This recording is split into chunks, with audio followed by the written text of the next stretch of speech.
Hugos Family Marketplace, Northland Community and Technical College, the Benedictine Living Community of Crookston, Andy Omen State Farm, the Crookston School District, the University of Minnesota Crookston, in the city of Crookston. All bringing you Crookston Pirate Athletics on KROX TV. Everybody here on both KROX Radio and KROX TV. We are live from KROX Radio Stadium, the home of Crookston Pirate Football. It's their home opener tonight as they take on the Thunderbirds of Mahnomen-Waubun. The Crookston Pirates, they came off a 40-6 loss to Nevis last week. It was only 8-6 at the end of the first quarter, hung with them to start before Nevis pulled away. Looking to keep that momentum if they start hot in the first quarter, consistent throughout the entirety of the game. Meanwhile, Mahnomen-Waubun, the defending Section 8A champion Thunderbirds, as they're making their way out onto the field right now. They beat Walker Hackensack Akeley, shut them out 41-0 last week. So they're looking to get to 2-0 on the season. Might be a bit of a tough challenge here for the Pirates, but in the home opener, and of course it's high school sports, so you never fully know what's going to happen.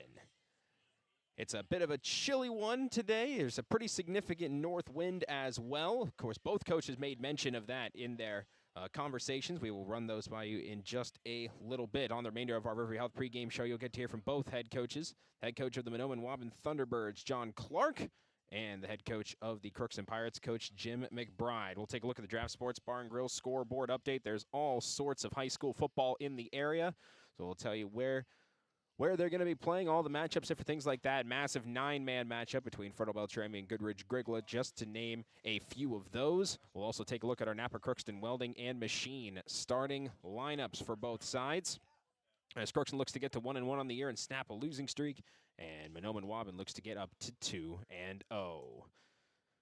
Clouds have cleared out since earlier today, and so this is a beautiful night for football. We will take a break, and when we come back, we will hear from the head coach of the Mahnomen-Waubun Thunderbirds, Coach John Clark. That'll be coming up right after this. This is the Riverview Health pregame show on both KROX Radio and KROX TV. You can make a sweet life right here in the Red River Valley with a career at American Crystal Sugar Company. Our shift schedule offers 14 days off per month, which gives you time for family, friends, the great outdoors, and everything else you enjoy about small-town living. Entry-level positions are available, and pay starts around $18 per hour. Apply today at crystalsugar.com and share in our sweet success. Accidents happen. Illnesses happen. When you need timely, reliable care for allergies or respiratory infections, sprains, strains, or broken bones, or urinary infections, you can count on Riverview Health. Riverview Clinic in Crookston is open 7 days a week, weekdays from 7 a.m. to 7 p.m., and weekends from 9 a.m. to 1 p.m. For appointments, call 218-281-9595. When the unexpected happens, Riverview Health is here for you. You deserve the best. Earn your degree at University of Minnesota Crookston with the best public dorms in Minnesota, ranked by niche. With over 75 programs, you'll easily find the best fit for you. In this close-knit community, you're just around the corner from your new best friends. Plus, the U of M system has the lowest cost after financial aid in the state, so you receive the best value for your education. University of Minnesota Crookston. Small campus, big degree. The best of both worlds. Ever wonder what your city government does for you? They provide police and fire protection, emergency and disaster preparation, building code and zoning enforcement, street repair, cleaning and snow plowing, curbside garbage and recycling collection, plus spring and fall cleanup weeks. They deliver safe drinking water and maintain a wastewater system. They care for 22 parks and provide year-round recreation activities. They give loans for economic development and housing. They do all this and much more with the help of your city employees. Shopping for groceries is easier than ever with Hugos Family Marketplace. To simplify life, Hugos offers convenient online shopping with delivery or curbside pickup at gohugos.com. Even better, shop on the go with the Hugos Family Marketplace smartphone app. Download e-coupons, recipes, grocery lists, weekly ads, and place your grocery order right from your phone. Save time and save big with Hugos Family Marketplace, your hometown grocer since 1939. You're gonna find more low prices, more great stuff when you go to Hugos. Thunderbirds head coach John Clark is with us, and Coach, we're Appreciate you taking the time as you're coming down to Crookston today to take on the Pirates. Let's talk about last week first. Had a good game shutting out Walker. How did you feel your team performed in that particular contest? I thought it was a typical first game. We had many miscues and silly mistakes, but we also did a lot of really good things. We got some kids that can make plays this year, and they were able to make some plays. So I thought our defense played well, and I thought we a bit sloppy on offense, but again, first game, so hopefully we corrected a lot of those silly mistakes this week in practice. Yeah, normally it's when the first game, as you mentioned, is when you see a lot of these issues come up, but has there been a lot of good things as well that you think you can really strive to get even better at there too? Oh, absolutely. A lot of pretty much all of our mistakes were very correctable, so a film session is always good for our kids, so they got to see it on film, and it's one thing to talk about it in practice while it's going on, but when they get to see it in film and watch it 3, 4, 5, 6 times, then they see what the coaches are talking about. So I think film session was a big eye-opener for us and a big learning experience, and I think we'll be a much better team here this second week. Fantastic. So let's talk about this second week taking on the Pirates. What do you know about them, and what kinds of things do you expect to be prepared for? I don't know a whole lot about them. We got game film from their first week, and it looks like they're very similar to us. They run very similar offense and very similar defense. So it was actually a pretty easy week on our scout team because we were able to pretty much call our own plays because we're so similar in what we do. Sounds like they have very limited numbers and are pretty young in a lot of places. So, this time of year, I think every coach will tell you they're more concerned with their own team and improving on your shortcomings yourself. So that's kind of what we're more focused on ourselves right now, and we'll adjust and figure things out as we go in the game. All right, so let's talk some keys to the game then. We'll first start on the offensive side of the ball. What things do you think you really need to do well there if you want to get out of there with the win? It's early in the season. It's a simple things like not committing false start penalties and hanging on to the football, not turning it over. So we want to start with those two things, and then just be more crisp in our blocking schemes. That's something we saw on film is we missed a lot of blocks, or we were a little confused on who to block. So, you're early in the season, you want to clean those 3 things up. So, pretty simple for us. Eliminate penalties, take care of the football, and just be crisper in our blocking schemes. And then I'll ask the same question on the defensive side as well. What do you think you need to do well there? For us, it's playing our position and not trying to do too much. I think sometimes we have kids that want to do too much and make a really big play. We need to rely on our teammates and just be defensively sound in our gaps and our control and where we're supposed to be and when we're supposed to be there. We did a really good job of that week 1, I thought. A couple times we got out of position, but for the most part we were there. So we're just looking to keep it simple and make sure that we are executing our responsibility each and every play on defense. Any other keys to the game that we haven't mentioned? No, I think the weather's going to be just fine, so that's a great thing. It should be a fun night of football. Fantastic. And lastly, what will be the message to the guys before they head onto the field? Just you don't get tonight back. Make sure you enjoy it and don't have any regrets where, you take a play off or you're tired or whatever. It's just make every play count and enjoy the ride. That's a good message, Coach. Well, I very much appreciate your time. We'll wish you the best of luck. We'll see what happens tonight. All righty. Thank you.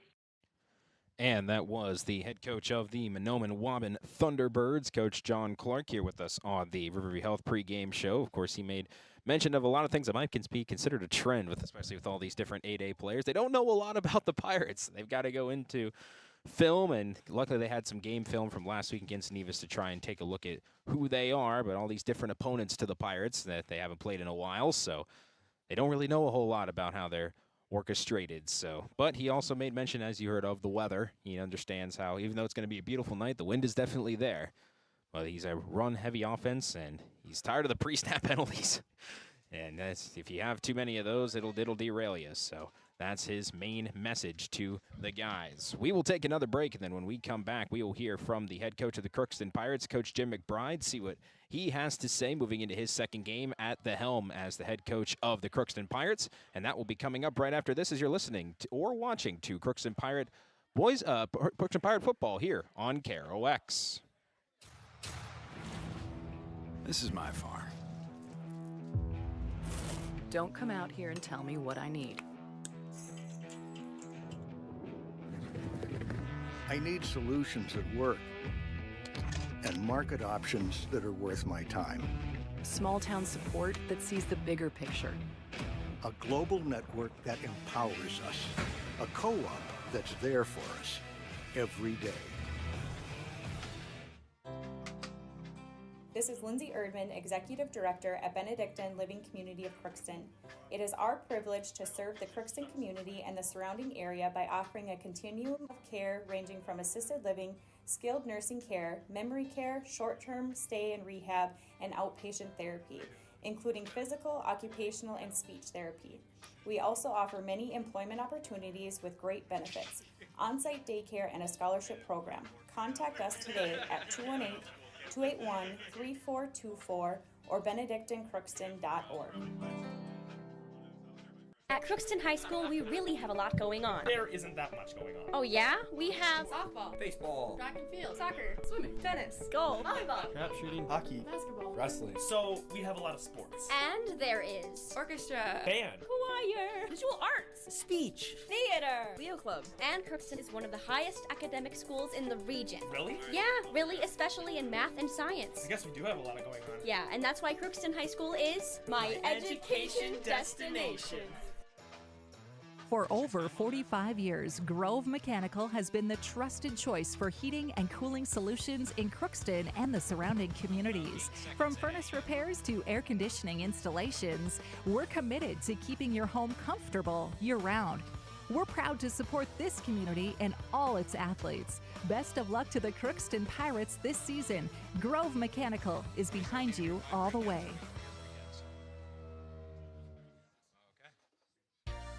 For all of your automotive service needs, call Christian Brothers Ford here in Crookston. We have a service team to handle all of your vehicle's needs. Does your vehicle pull to the right or left? Call and schedule an alignment today. Proper alignment saves gas and wear on your tires. We're here to take care of your vehicle repairs and maintenance. Call Christopher or Jersey in the service department at 281-1338. Make an appointment today with the service department at Christian Brothers Ford of Crookston, where we make it easy. And on the Riverview Health pregame show, we have the head coach of the Crookston Pirates, Coach Jim McBride, here with us. And, Coach, it was a good start to the first game of the season against Nevis, 8-6 after the end of the first quarter, and then things just kind of fell off from there. What did you like and what did you not like out of your team's performance in that first game? I liked that first quarter, probably into the second quarter. They executed well, knew their assignments well. I like that. I like the effort all night long. I don't think they stopped battling at all, and that's certainly one of the things that you want to see. Some of the things I didn't like is that for some reason we started missing blocking assignments. They were doing some different things, too, to stop us because we did have that long drive. And the guys quite weren't understanding what was going on, what was happening, and how to respond to that. And as the game went on, we just couldn't make good enough adjustments for that receiver they had. Did not know they had him, and we struggled to have anybody that could cover him. Yeah, definitely. And, of course, they were a team that had a significant amount of passing offense, and now you're taking on a team in Mahnomen-Waubun who really likes to run the football. What are some pretty big differences between Nevis and Mahnomen-Waubun that you have to be ready for? Well, it's interesting because they run the same type of offense we do, and they also run the same type of defense we do.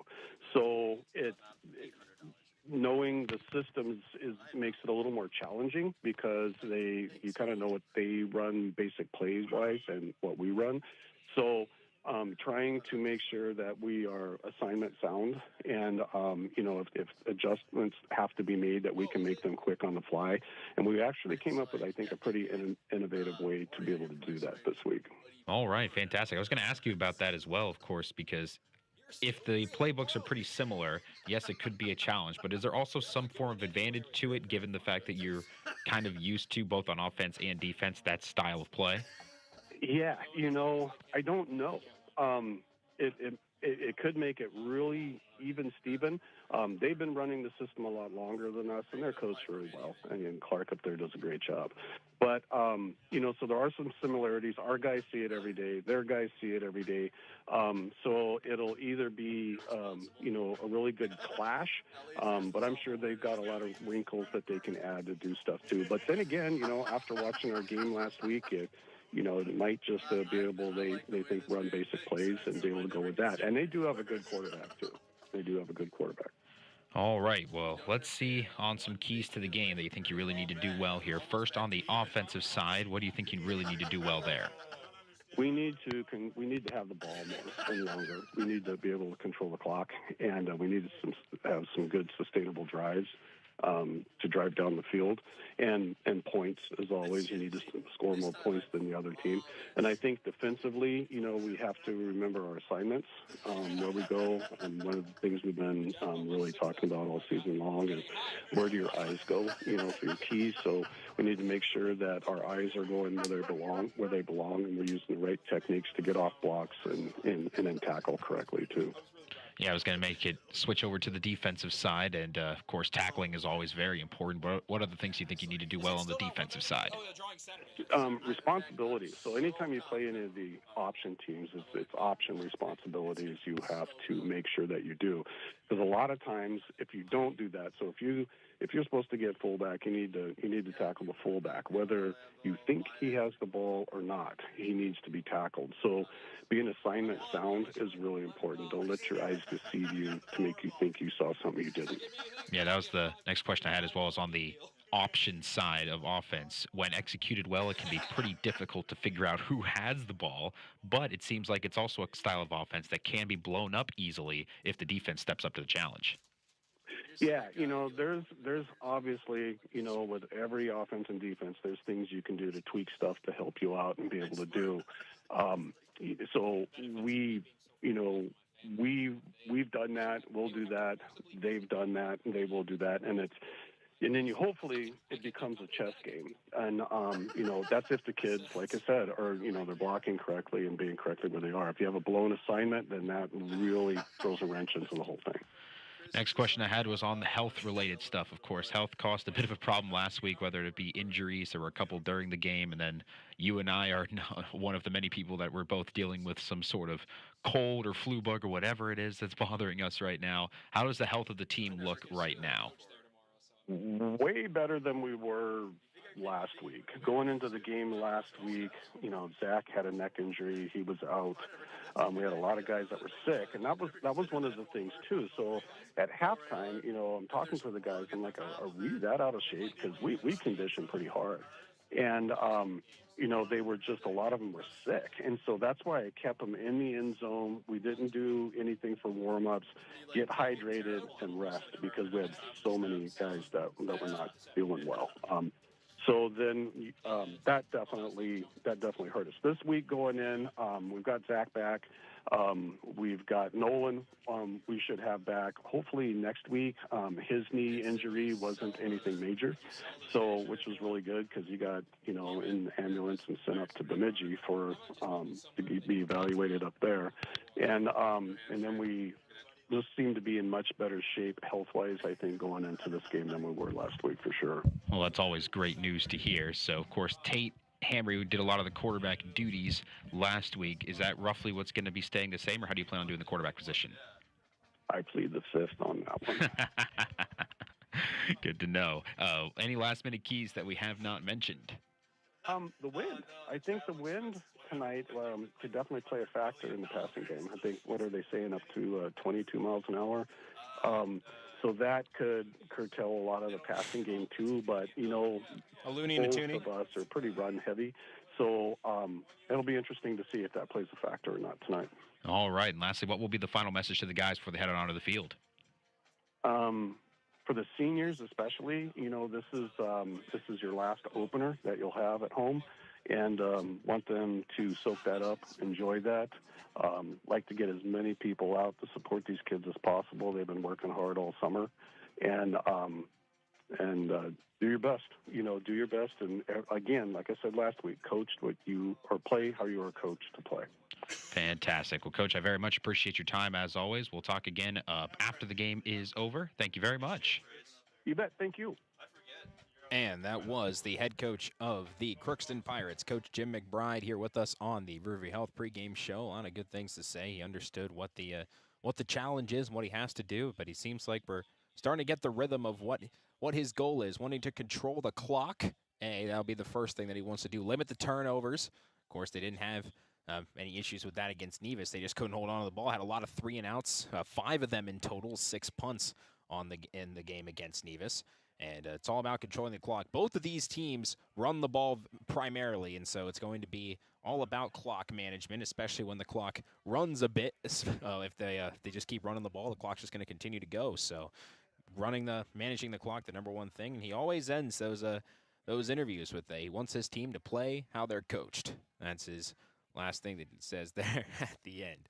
So we will take a break, and when we come back, we'll take a look at the Draft Sports Bar and Grill scoreboard update. We'll tell you about all the different games that are going on around the area, and then a little bit later on in our pregame show, we'll run through our Napa Crookston Welding and Machine starting lineups. That will all be coming up right after this here on both KROX Radio and KROX TV. Hi, I'm Dr. Angie Smith, optometrist at the Crookston Eye Clinic and Foston Eye Clinic. We aim to provide high-quality products to our patients, things that we use ourselves in treating our own dry eye or coatings that we like to use on our own glasses. We offer myopia control contact lenses for children, which are soft contacts that not only correct their vision, but are designed to slow the progression of their nearsightedness. The eyes lead the body, and we are passionate about helping the eyes be safer, sharper, and faster.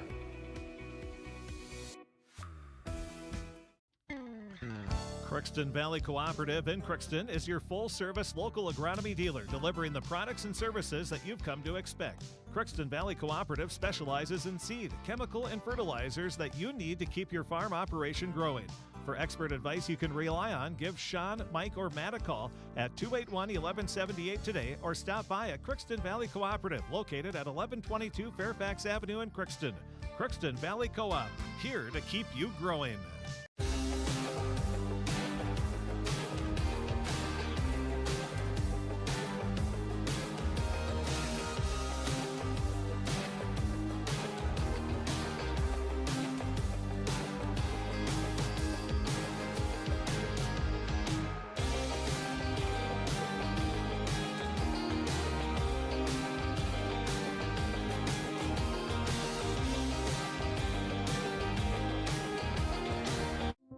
You've been waiting for a chance to do something that matters, something big without a big price tag. Welcome to Northland Community and Technical College. Here you can have a big impact on a small campus, in classrooms that mirror today's workplace, with instructors who teach from experience and know you by name. You've been waiting for a place like this. Are you ready?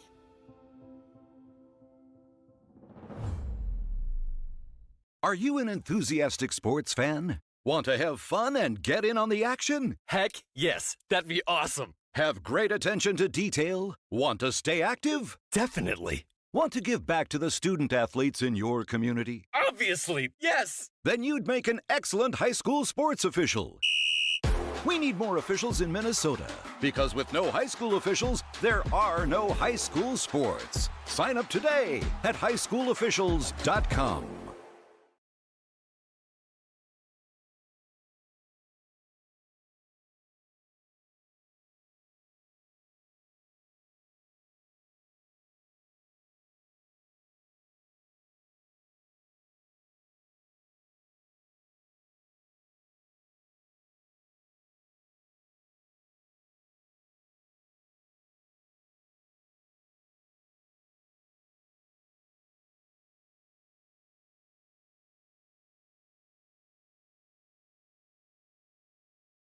our Draft Sports Bar and Grill scoreboard update. Draft Sports Bar and Grill, the best place to go before or after the game. They have a fantastic menu: soup, salads, award-winning chili, appetizers, entrees, sandwiches, wraps, tacos, pasta, burgers, desserts, you name it, they've got it. The queso pork sandwich, my personal favorite. It's fantastic there. Takeouts and catering are also available, and they have a room that's available for parties and special celebrations. You can give them a call at 218-281-1183. They're open daily Tuesday through Sunday at 11 a.m. You can also order online at draftsportsbar.com. Couple finals that we do have for you. We can tell you that Crookston girls tennis, they took down Wadena Deer Creek today, 5-2. That just wrapped up about a half hour ago. So another win there for the girls tennis team. They'll be at the Alexandria Quadrangular tomorrow. And a final from football. How about Kitson County Central? They took down Stephen Argyle 26-24 in a close game there. Kitson County Central now 3-0. Stephen Argyle drops to 1-1. Other football games in the area going on tonight. Polk County West is at Ada Borup West. Fertile Beltrami at Goodridge Grigla. Big 9-man football game there. Warren Alvarado Oslo at Foston. We've got Perham at East Grand Forks. Pillager at Thief River Falls. Winamac at the Northern Freeze.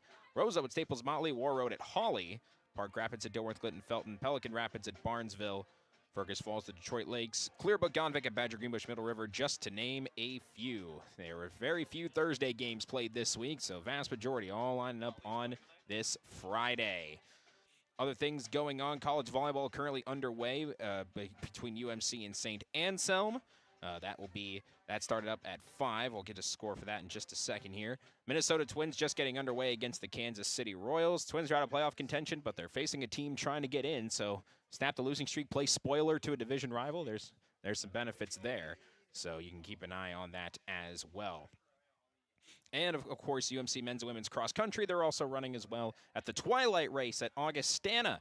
That gets started at 8:30. I've got a personal interest in that. I'll tell you those results as soon as that race ends. I have a connection. So that should be a lot of fun. And rooting for all the cross-country athletes there for UMC. Maybe one in particular. We will take a break, and then when we come back, we will take a look at our Napa Crookston Welding and Machine starting lineups, and that will be coming up right after this on both KROX Radio and KROX TV. You can make a sweet life right here in the Red River Valley with a career at American Crystal Sugar Company. Our shift schedule offers 14 days off per month, which gives you time for family, friends, the great outdoors, and everything else you enjoy about small-town living. Entry-level positions are available, and pay starts around $18 per hour. Apply today at crystalsugar.com and share in our sweet success. Accidents happen. Illnesses happen. When you need timely, reliable care for allergies or respiratory infections, sprains, strains, or broken bones, or urinary infections, you can count on Riverview Health. Riverview Clinic in Crookston is open 7 days a week, weekdays from 7 a.m. to 7 p.m., and weekends from 9 a.m. to 1 p.m. For appointments, call 218-281-9595. When the unexpected happens, Riverview Health is here for you. You deserve the best. Earn your degree at University of Minnesota Crookston with the best public dorms in Minnesota, ranked by niche. With over 75 programs, you'll easily find the best fit for you. In this close-knit community, you're just around the corner from your new best friends. Plus, the U of M system has the lowest cost after financial aid in the state, so you receive the best value for your education. University of Minnesota Crookston. Small campus, big degree. The best of both worlds. Ever wonder what your city government does for you? They provide police and fire protection, emergency and disaster preparation, building code and zoning enforcement, street repair, cleaning and snow plowing, curbside garbage and recycling collection, plus spring and fall cleanup weeks. They deliver safe drinking water and maintain a wastewater system. They care for 22 parks and provide year-round recreation activities. They give loans for economic development and housing. They do all this and much more with the help of your city employees. Shopping for groceries is easier than ever with Hugo's Family Marketplace. To simplify life, Hugo's offers convenient online shopping with delivery or curbside pickup at GoHugos.com. Even better, shop on the go with the Hugo's Family Marketplace smartphone app. Download e-coupons, recipes, grocery lists, weekly ads, and place your grocery order right from your phone. Save time and save big with Hugo's Family Marketplace, your hometown grocer since 1939.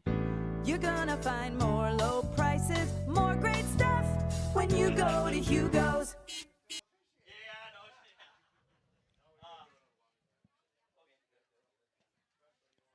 as we welcome you back here to KROX Radio Stadium. Let's take a look now at our Napa Crookston Welding and Machine starting lineups. They have what you need, and they'll make sure your battery will start the first time, every time. So buy a Legend battery from Napa Crookston Welding and Machine. They handle all your Legend battery needs for your cars, trucks, recreational vehicles, snowmobiles, ATVs, and more. All that there at Napa Crookston Welding and Machine down on Highway 75 South in Crookston. Well, taking a look now at the starting lineups, Crookston Pirate offense. They will be going like this. You have the offensive line of sophomore Tucker Lubinski, sophomore Lucas Helgeson, Casey Weiland, the senior, and Juan Ramirez, the junior. He will also be acting as the kicker and punter, Juan Ramirez will. Tate Hammering did a lot of the quarterback duties last week, had 12 carries for 49 yards and a touchdown last week. He'll be taking a lot of snaps, as well as Zach Ali, who was inactive last weekend, but he is back in this weekend, so he will be taking some of those snaps as well. On the handoff side, you're going to see a lot of Jaron Knutson, the sophomore. He's getting the start, as well as Ata Marcos, the senior, getting the start. Fullback Paul Thornhill. The freshman will be getting the start, and then outside of wide receivers, Ian De Leon and Mauricio Arriaga, both sophomores. On the Thunderbird defense, they play 5 down defensive linemen. Defensive ends, seniors Blake McMullen and Ethan Jackson. Defensive tackles, Hudson MacArthur and Tatum Bement, both seniors. And then Caden Bartness, the nose guard, is the junior. Linebackers, Brody Lotka, the senior. Manny Johnson in the middle, the senior. And then outside, Logan Abdo. He is a junior on the outside. Corners are both juniors, Gavin MacArthur and Zach Zimma. And then Tanner Steck is the free safety, and he is a senior. So lots of experience all over the place for Mahnomen-Waubun, one of the older starting lineups you will come across. Crookston in their all-blue jerseys with the gold sleeves on the shoulder pads and gold stripes down the sides of the pants. Crookston in front, and numbers are gold with white trim. Mahnomen-Waubun, they are in their road whites. They have silver helmets with the Thunderbird logo on them, black pants with the both turquoise and gray stripes down on them, and the numbers are black with the turquoise trim. Our kickoff current conditions, we're sitting at 58 degrees. The sun is out right now. The clouds have definitely moved away. Good evening, ladies and the wind is definitely picking up as well. Wind at 14 mile an hour, gusting up to 26. Going left to right on your screen or left to right on your radio dial as well. So if the wind could be at your back, it might help you. If the wind's in your face, it might be a little difficult to throw. So just keep away from that. It's a lot of fun to be here back at KROX Radio Stadium, getting ready for the home opener for the Crookston Pirates as they take on the Thunderbirds of Mahnomen-Waubun, the defending Section 8A champions. They beat Walker Hackensack Akeley 41-0 last week. They have just made their way out, so we're getting ready for proper introductions for the Crookston Pirates. Then we'll have a national anthem, and we'll be ready to go here in Crookston, trying to snap the losing streak for Crookston. Jim McBride. Starting at left tackle, number 52. Another thing is mentioned as well for the Crookston defense as well. You'll also be seeing a lot of Dominic Roshi, the junior safety, getting a lot more defense. And then Travis Blackbird will be getting some reps at cornerback. Guys, you'll see on the kick return, Jaron Knutson, Mauricio Arriaga, and Travis Blackbird. Also, you'll see Jose Arriaga and Travis Blackbird potentially touch the ball as well. So they are announcing the offensive lineman, Jackson Reitmeyer, the 8th grader, getting the start at center. Ali will actually get the start up on right tackle. Number 6, Jaron Knutson. So moving all different pieces around. You can make changes however late you want, so we'll change that up. They've got the blue Crookston Pirates I forget if that's made of paper, if that's a blank. I think it's made of paper, but it's pretty easy to run through. Full charge. Lots of fans here that are back in the bleachers. There are a bunch standing out as well along the fence line. There's the Crookston Pirate Pep Band is here. So even more good pieces to showcase for the Crookston Pirates in their home opener against Mahnomen-Waubun. Number 9, Tate Hamry. Hamry announced as the quarterback, and we will take a break as we get ready for the national anthem here, and then we'll be ready for kickoff between the Crookston Pirates and the Mahnomen-Waubun Thunderbirds. We'll take a break, and we will be back right after this. You're in tune to Crookston Pirate Football on both KROX Radio and KROX TV. This is my farm. Don't come out here and tell me what I need. I need solutions that work and market options that are worth my time. Small town support that sees the bigger picture. A global network that empowers us. A co-op that's there for us every day. This is Lindsay Erdman, Executive Director at Benedictine Living Community of Crookston. It is our privilege to serve the Crookston community and the surrounding area by offering a continuum of care ranging from assisted living, skilled nursing care, memory care, short-term stay and rehab, and outpatient therapy, including physical, occupational, and speech therapy. We also offer many employment opportunities with great benefits, on-site daycare, and a scholarship program. Contact us today at 218-281-3424 or benedictinecrookston.org. At Crookston High School, we really have a lot going on. There isn't that much going on. Oh yeah? We have softball, baseball, track and field, soccer, swimming, tennis, golf, volleyball, trap shooting, hockey, basketball, wrestling. So we have a lot of sports. And there is orchestra, band, choir, visual arts, speech, theater, Leo Club. And Crookston is one of the highest academic schools in the region. Really? Yeah, really, especially in math and science. I guess we do have a lot of going on. Yeah, and that's why Crookston High School is my education destination.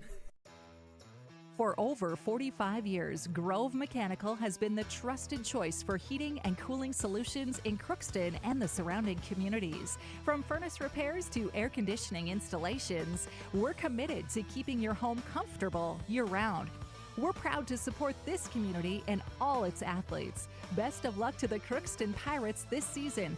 Grove Mechanical is behind you all the way.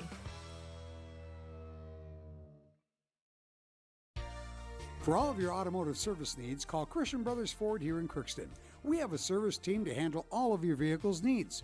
Does your vehicle pull to the right or left? Call and schedule an alignment today. Proper alignment saves gas and wear on your tires. We're here to take care of your vehicle repairs and maintenance. Call Christopher or Jersey in the service department at 281-1338. Make an appointment today with the service department at Christian Brothers Ford of Crookston, where we make it easy.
Into the hands of Steck, who was back there.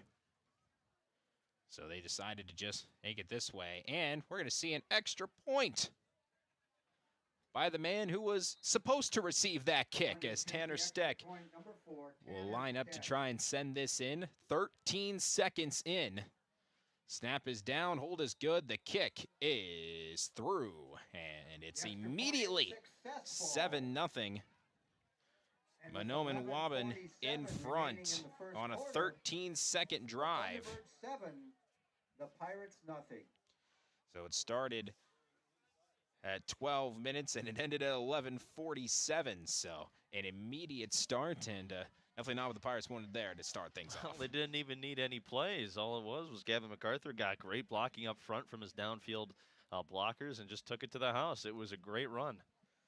Some special teams making their case here early as more fans continue to pile in here at KROX Radio Stadium. Parking lot is definitely filling up.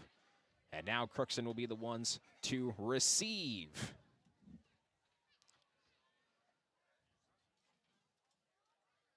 And I think they were moving the wrong direction. They were about to receive from the same spot that Mahnomen-Waubun was receiving from.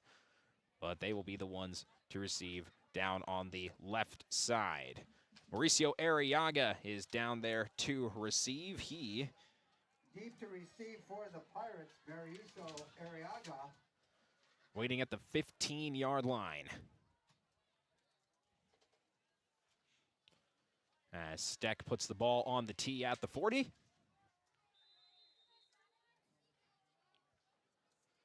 Steps back to the 45, lines up and sends a low line drive away.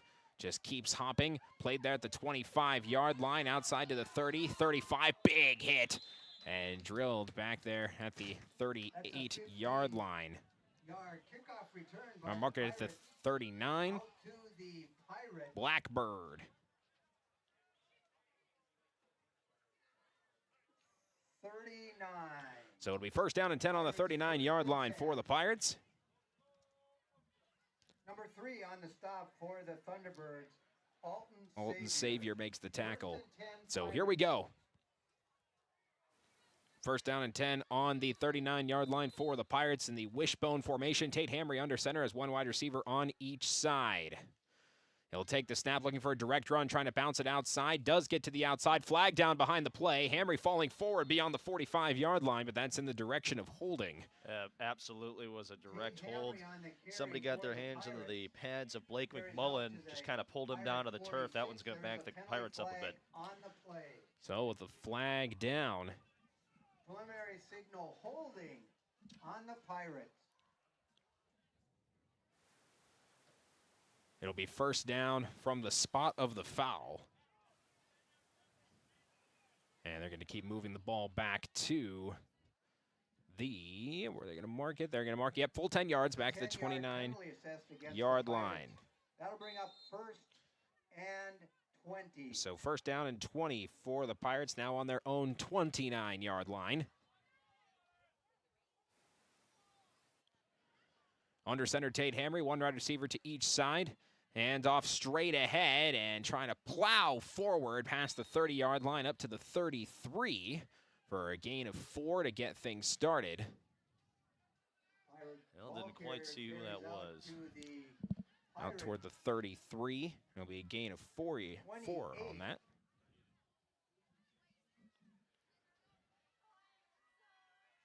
Correction, out to the Pirate 33. It'll be second down and 16 to go here. That was Marcos who got that carry.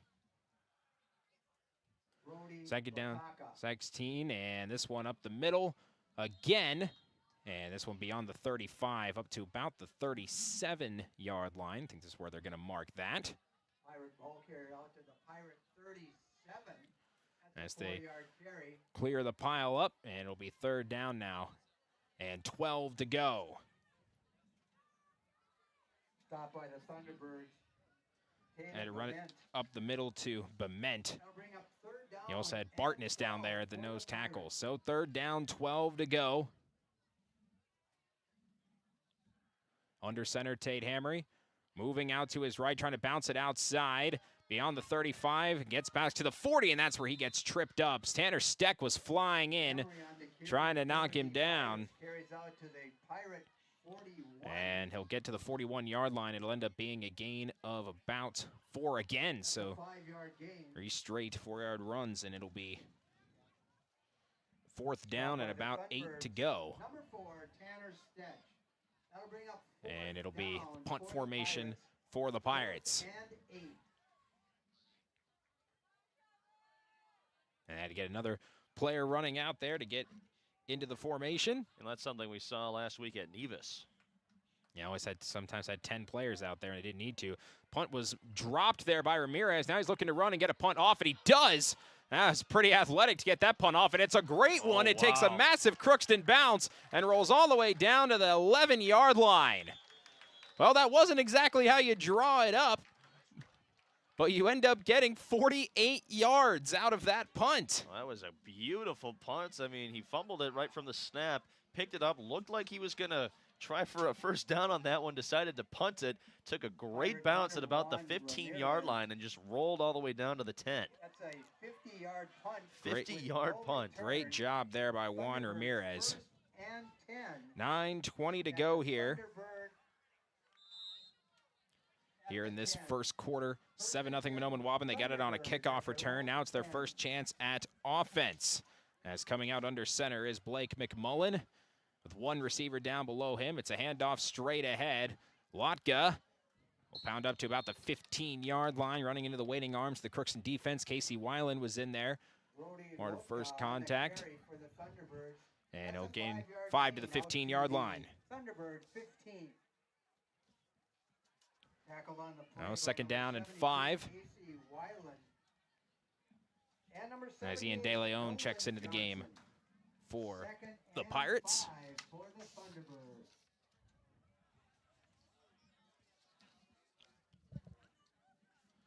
Second down and 5 on the way. Now wishbone formation. Man in motion. McMullen will hand it off straight ahead. Lotka again makes a couple moves past the 25, still going, and falls forward up to the 30-yard line. Made an initial move up at the line of scrimmage and was able to pull ahead and pick up a significant amount of positive yardage. So up to the 31-yard line he goes. That's a 16-yard gain.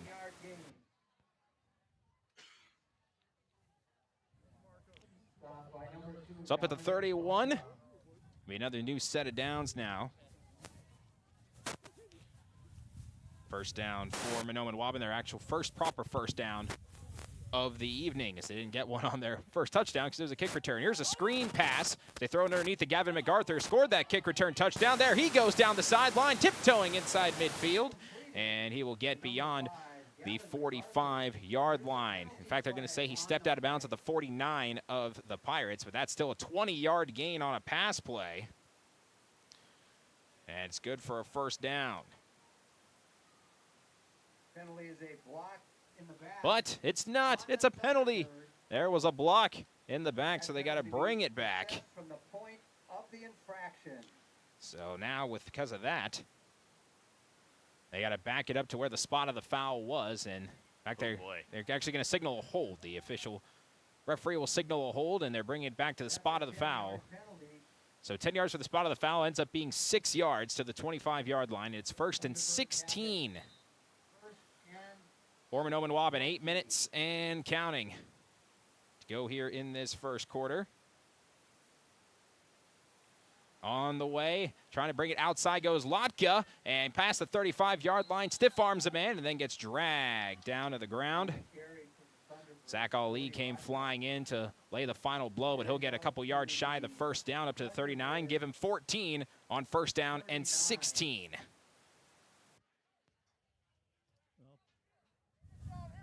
Part of the problem the Pirates are having here is the running backs and quarterback for Mahnomen-Waubun. They're bigger than anybody on the Pirate team. Yeah, they can muscle guys around and just lower their shoulders and keep churning away. Plus, their offensive line's pretty big too. So lots of big players there for Mahnomen-Waubun. 2nd down and 2 for the Thunderbirds at the 39-yard line. Another man in motion. They're going to hand it off on a jet sweep. This is Zach Zimma, and he's able to fall forward and pick up the first down. The wing back. Man in motion, needed 2, got 3. And he'll pick up the second first down for Mahnomen-Waubun in this contest. Actually give him 4 on that, so I'll put him up to the 43. Carries out to the Thunderbird 43. That's the first down for the Thunderbirds. No first down, Mahnomen-Waubun at their own 43-yard line. Not a lot of sense of urgency here.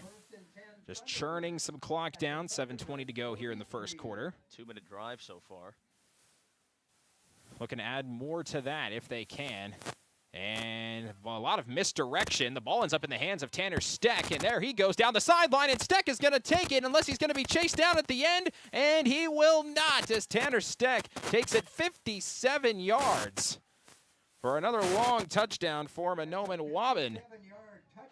And it's now a 13-0 advantage. Steck, a 57-yard touchdown. His first carry of the game. It goes 5 plays in 2 minutes and 18 seconds. And they'll line up for another extra point. So taking the 2 steps to the left goes Steck. Snap is down, holds good, kick is good. And it's now 14-0. Mahnomen-Waubun in front. We will take a quick break, and we will be back right after this on KROX Radio and KROX TV. 14-0. Mahnomen-Waubun leads, 7:02 remaining in the first.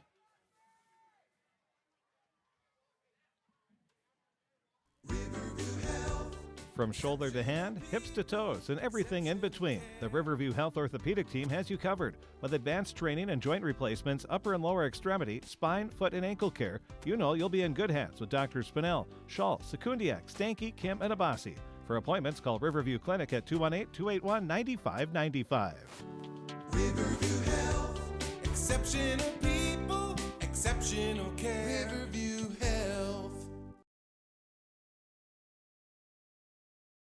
KROX Radio Stadium. It's already 14-0 Mahnomen-Waubun as they drive down the field 90 yards on just a few plays, just 5 plays, if you count, unless you're also counting the penalty involved that bumped the back of the holding call. With a 14-0 lead, they'll be kicking it back off to the Pirates. Blackbird and Mauricio Arriaga back to receive. It's a squib kick, and it just takes a sharp right turn and goes out of bounds.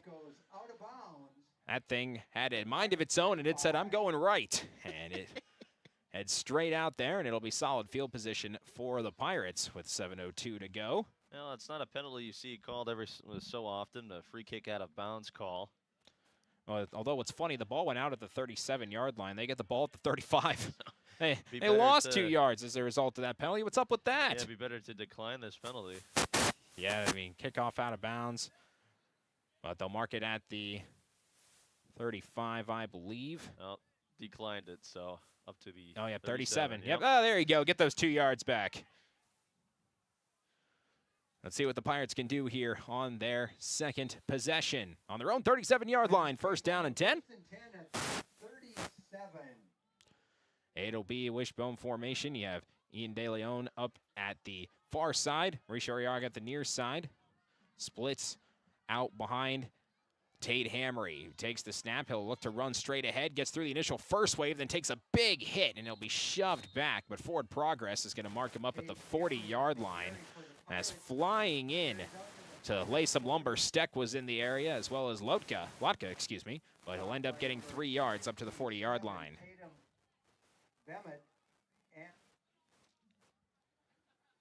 So it'll be second down and 7 yards to go for the Pirates. Taking their time, trying to get a play, set it up the way they needed to. Looking to get some first downs, keep the ball moving here. A second down and 7. De Leon now at the near sideline, bottom of your screen if you're on KROX TV. And it's Hamry dropping back. He's looking to throw. Pressure coming. Dumps off a screen. It's broken up and incomplete. He was trying to dump it off down low. 52. And, in the general vicinity, there wasn't a whole lot there. It ends up getting knocked down that time. And that was off the hands. At the Pirate 40. You was able to dive and knock it down? Yep, and that ends up being, if I can find, Logan Abdo, the man to knock it down. That'll be third down and 7 to go. With 6:16 remaining in the opening quarter. Amory under center. Jose Arriaga in motion, drops back to pass, has nothing doing, and he's going to be thrown back for a sack. It looked like they wanted to throw it deep again, but there was nothing there, and a swarm of Thunderbirds came flying in. Sacks him back at the 30-yard line, ends up losing 10 yards on that. It'll be 4th down and 17. So it'll be a second punt, it looks like. That was a 10-yard loss on the play. For the Pirates, and they will line up once again to send it down the field. 2 men deep back for the Thunderbirds, back at around the 35-yard line. Clock at 5.5 minutes to go here in this first quarter. Snap is dropped again. Ramirez gets this one off, and this one gets another big bounce before it goes out of bounds. Punted it, and from the 30-yard line, they're going to mark it out of bounds at... Yeah, they're going to mark wherever it bounced out. The official's still moving down to the... Now he's going to move back up the field. Where do you want to mark it? They're going to mark it at midfield. So it'll be a 20-yard punt. First and 10 at midfield. And it'll be 1st down and 10 at the 50-yard line for Mahnomen-Waubun, looking to add some more here with 5:21 to go. And we're going to have a Crookston Pirate timeout as Coach McBride calls his first timeout of the evening. We will take a break, 14-0. Mahnomen-Waubun in front of Crookston. We'll be back after this on both KROX Radio and KROX TV. Crookston Pirate Sports on the KROX TV, brought to you in part by Riverview Health, American Crystal Sugar Company, CHS Egg Services, Christian Brothers Ford, Grove Mechanical, Crookston Eye Clinic, Crookston Valley Co-op, Hugo's Family Marketplace, Northland Community and Technical College, the Benedictine Living Community of Crookston, Andy Omen State Farm, the Crookston School District, the University of Minnesota Crookston in the city of Crookston, all bringing you Crookston Pirate Athletics on KROX TV. Are you an enthusiastic sports fan? Want to have fun and get in on the action? Heck, yes. That'd be awesome. Have great attention to detail? Want to stay active? Definitely. Want to give back to the student athletes in your community? Obviously, yes. Then you'd make an excellent high school sports official. We need more officials in Minnesota, because with no high school officials, there are no high school sports. Sign up today at highschoolofficials.com. The 50-yard line. McMullen under center. Handoff straight ahead, and Lotka is going to bounce it outside, and there he goes to the 30, 25-20, being chased by Hamry to the 10-yard line, and he can't quite bring him down. And Lotka will get into the end zone for a 50-yard touchdown run on the first play of the drive. 50-yard touchdown run for the Thunderbirds. It only took them one play again, and Mahnomen-Waubun is increasing their score, running all over this Pirates backfield. So a 12-second drive, that tops their 13-second kick return by 1 second, and they'll look to make it 21-0 as Crookston looks to run another player out before this snap is off. He is on sides, but now he's being told to come back. Snap is on the way, kick is up, and it is good. And it is 21-0. Mahnomen-Waubun in front with 5:09 here in the first quarter. And Mahnomen-Waubun is getting everything they want and a bit more to get this one started. We haven't even gotten to sunset yet. Things are just moving real quick. And the Pirates are already lining up to get ready to return the next kickoff. As the Thunderbirds make their way out, Tanner Steck will be the one to kick it off. Blackbird and Mauricio Arriaga, are down to receive this kick. They're at the 15-yard line. Shadows starting to make their way over the field, primarily on the south side. The north side still engulfed in sunshine. Ends up turning into a pretty nice evening. A little brisk, but it's still a turned into a pretty nice evening for football. It's like a perfect fall football game. We're not even in a fall yet. And this feels like October football, and we're in our first September game as Steck is ready, kicks it off. It's another squib kick. This one didn't take as sharp a turn to the right. It's picked up by the Pirates up at the 30-yard line and moving it up ahead to about the 32.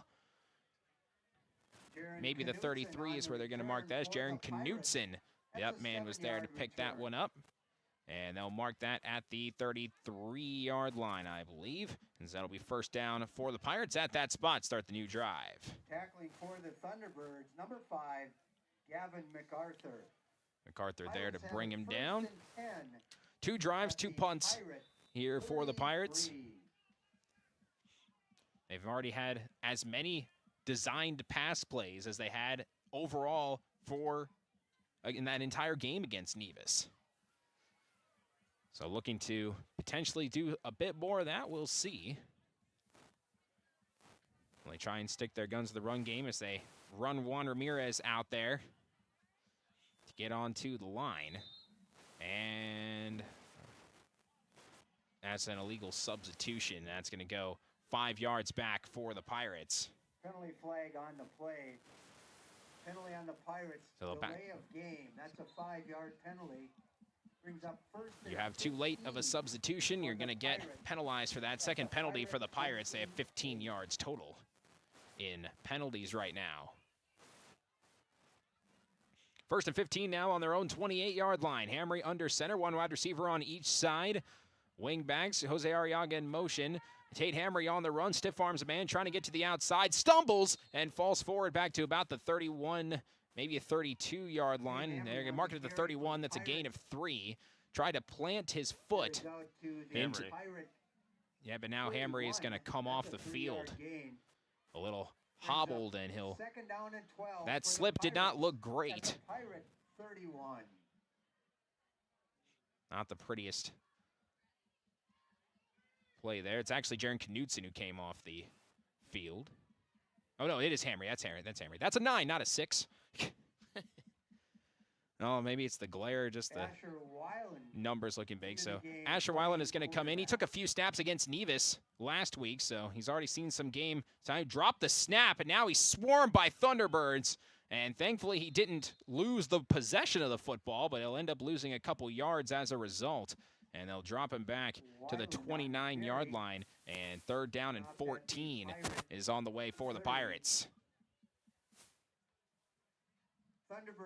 Well, you see that a lot when you come in right away, and then not only that, you're facing the Mahnomen-Waubun Thunderbirds, who have dominated the line of scrimmage here in the first 8 minutes. There's not 7 minutes. Yeah, and 6 minutes to be exact. But they just hit him in the hands and dropped. He was able to pick it back up, and luckily for the Pirates, it wasn't fumbled. Thank goodness for that. Now we're looking at 3rd down, 14 yards to go. Trying to hand off straight ahead, and pushed way back was Marcos. He might have gotten back to the original line of scrimmage. But he's not going to gain anything out of it, and it'll be another 4th down. 4th and 13 for the Pirates. Tacklers on the play for the Thunderbirds. Mahnomen-Waubun, Peter St. Clair. We have another Pirate that is walking gingerly after he's tapping his helmet, wanting to come out, and looks like he might have twisted an ankle as well. Oh, that's not a good sign. It's a little beaten up here to get things started. Actually, well, now he is going to be taken out. Yeah, they try to power through and last as long as he could. But he'll now come off the field. They make the substitution. Juan Ramirez will be ready for his 3rd punt now of the evening. Everybody now lined up for the Pirates. 2:28 and counting to go here in this first quarter. Ramirez on the way. This punt is heading near side. Takes a bounce, goes all the way down, and Mahnomen-Waubun's just going to let it go, and that's going to cause their field position to be a little bit worse for wear, all the way down to the 18-yard line. There's a punt to flip the field for Ramirez. That's 52 yards on that punt. How about that? So he has a 20-yard punt, but he also has a 48-yard punt and a 52-yard punt. He only had 1 of his 6 punts go longer than 30 yards against Nevis last week. So How about that for Ramirez? Of course, the wind's at your back, which helps him out, but at the same time, you'll take flipping the field any chance you get. Well, he's not only getting it up in the wind, but he's also getting some good Pirate bounces when it hits the turf, and he probably got about 20 yards just after the bounce. Yeah, that thing just took off as soon as it hit the turf.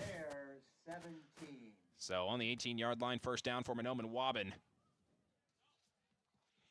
Back rolling again. There'll be a hand. McMullen's actually going to keep it. Flag down. McMullen just fighting through.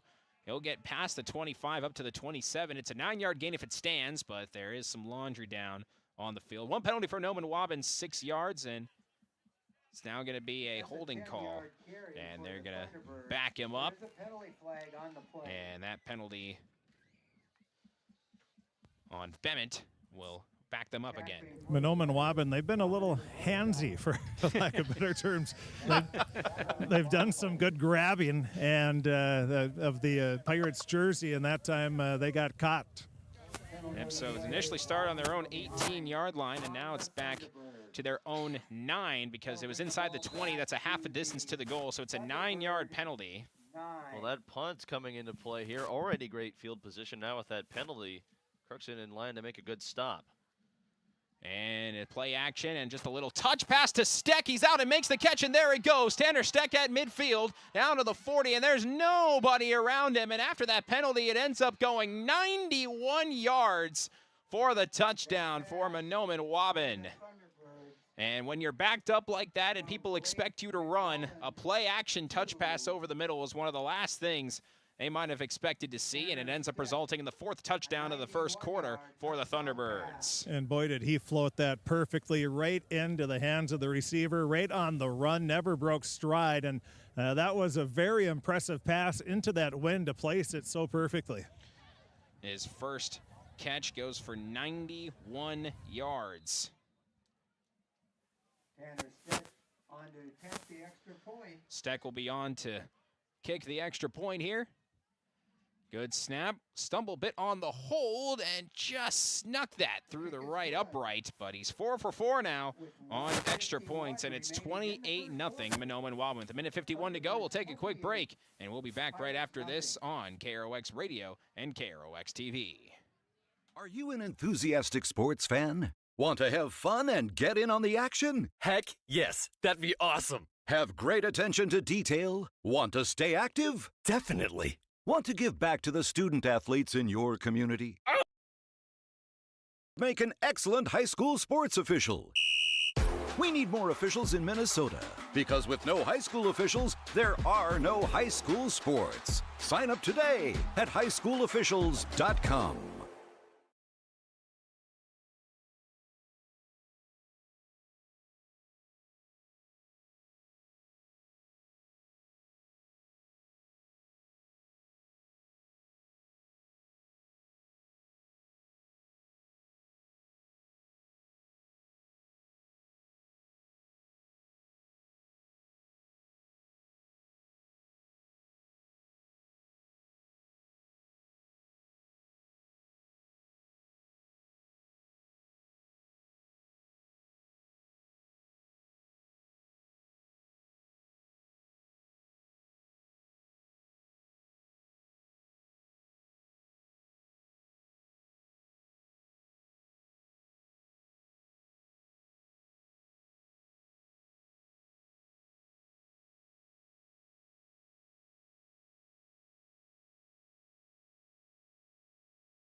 caused it to go out a little farther and than he wanted it to in front of the intended running back. And a good job by the Pirates to get up there and hit the quarterback. Now that's a good pursuit on the edge. The linebackers coming in and helping out. 2nd down and 20. Official loss of 10 on that play. And a flag is thrown here. What have we got? It's going to be against Mahnomen-Waubun. Yep, a false start, and they are just backing up their 3rd penalty of the game, and they're up to 20 yards in total penalty yardage. They just want to get more yards on this next play. Well, why not? They've already scored from the 50. That's kind of how it's been so far. Now they're on the 48. Big old 2nd down and 25 on the way for Mahnomen-Waubun. Steck in motion. They fake it to McMullen. They're going to run another option. It's out to Steck, and there goes Steck again inside the 30. Pirates pursuing. He cuts it up the middle of the field, inside the 20, to the 10, to the 5, and that prediction was accurate as he goes 48 yards on an option pitchback for Mahnomen-Waubun's 5th touchdown of the first quarter.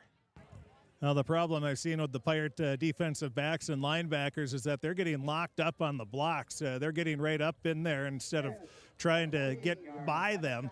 And as they get locked up, that allows, and they're trying to say it's holding, but it's a lack of football knowledge for the D-backers and linebackers because they're just getting sucked up right to the blocker and doing exactly what Mahnomen-Waubun wants them to do.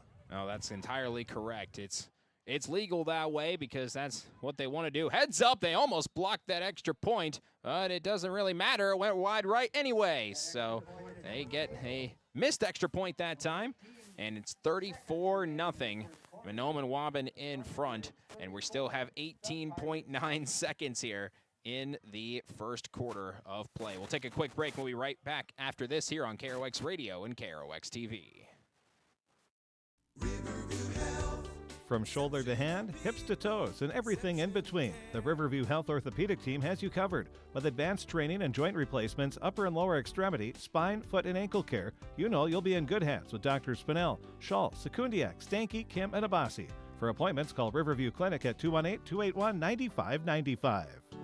Riverview Health, exceptional people, exceptional care. Riverview Health.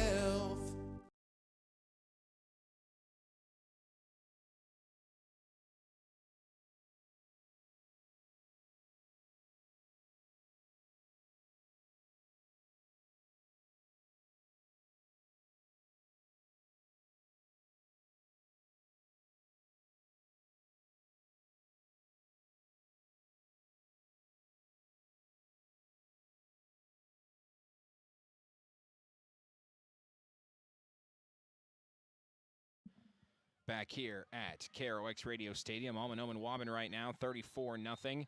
Just 19 seconds remaining here in this first quarter. Kickoff, drills the up man, and it's falling right back on it by Steck.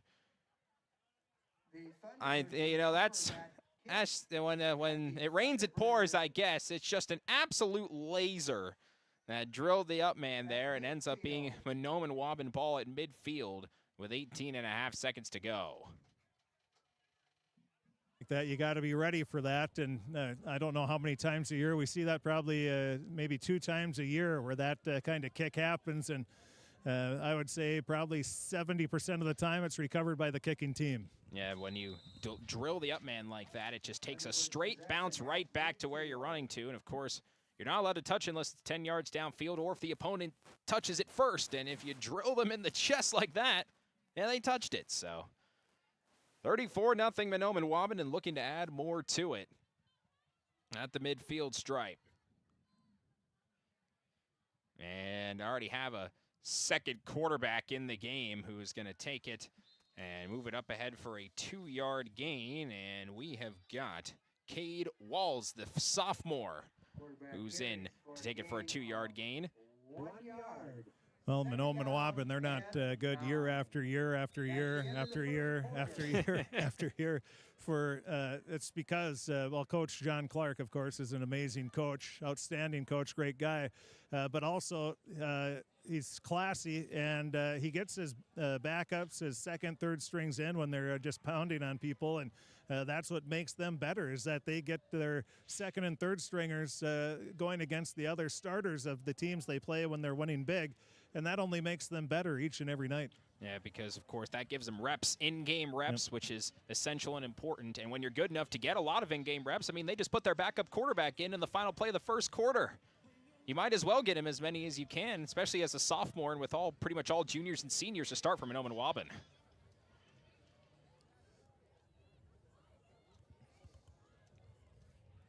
I probably shouldn't say this, but I honestly think my 8th grade football team was bigger than the Pirate varsity team. Oh my goodness! I'm not joking. This isn't a shot at the foot. This is just. I mean, we had a big team. Yeah. We had myself, Jason Bailey, Chris Tollefson, Eric Rudnick. I shouldn't have started naming names, but Chris Bruggeman. I mean, we had some big dudes. We played Wayzata my senior year and only lost by, I think it was 6. So it was we had 180 kids back then, and we had enough for 2 teams. But I honestly think our 8th grade for sure, 9th grade, I'm 100% sure, was bigger than this Pirate varsity team. First play of the second quarter would have been a first down, but we have more laundry on the field, and that's going back the other way. If Mahnomen-Waubun's done anything wrong, it's been penalties. That's their 4th of the game so far. That's their kryptonite. And I only bring that up is because it's tough to win when you're outsized in football. Mahnomen-Waubun, they're not only big, they are tough, they're hard-nosed, and they hit you hard. And they are a fun team to watch if you're not playing them. That's couldn't really say that better myself. So that holding penalty, 10 yards, will make it second down and 17.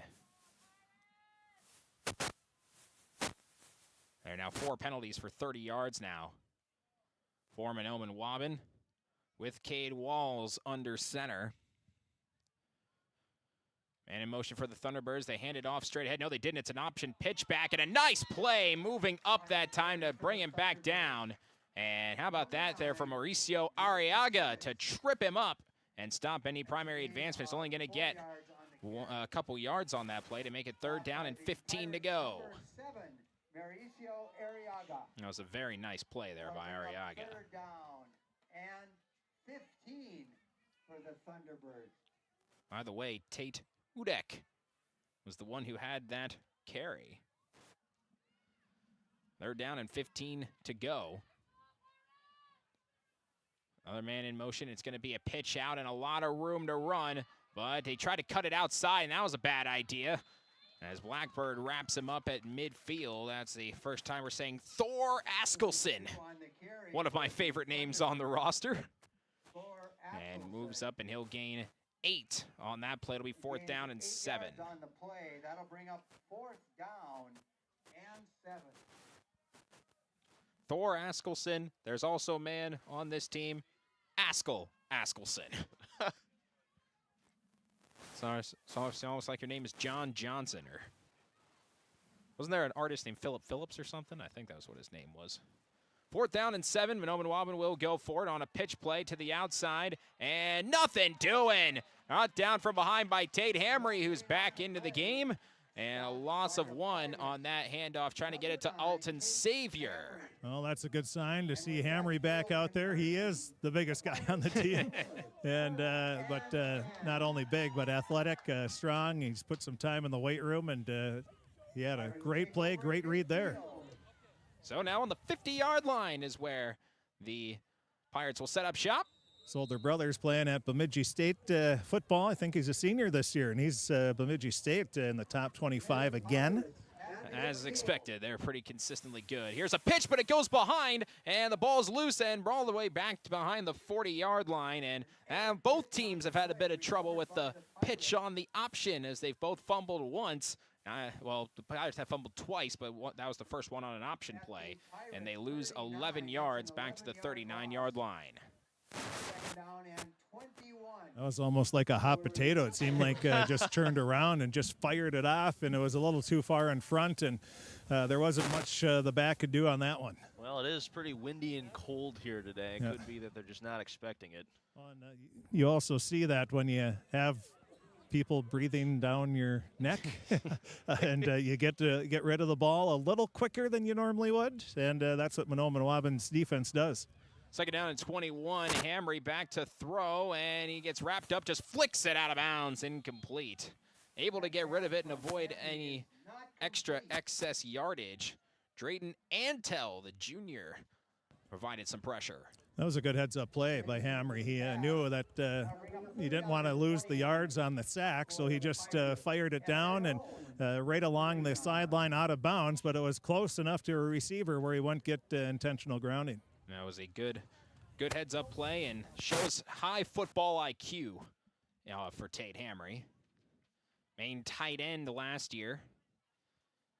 Caught a lot of passes along the sideline, had some pretty catches. Now he's the one throwing them. Third down and 21. Here's another pitch play to the outside and trying to make something happen and just nothing there. Backpedaling all the way out toward the 30-yard line.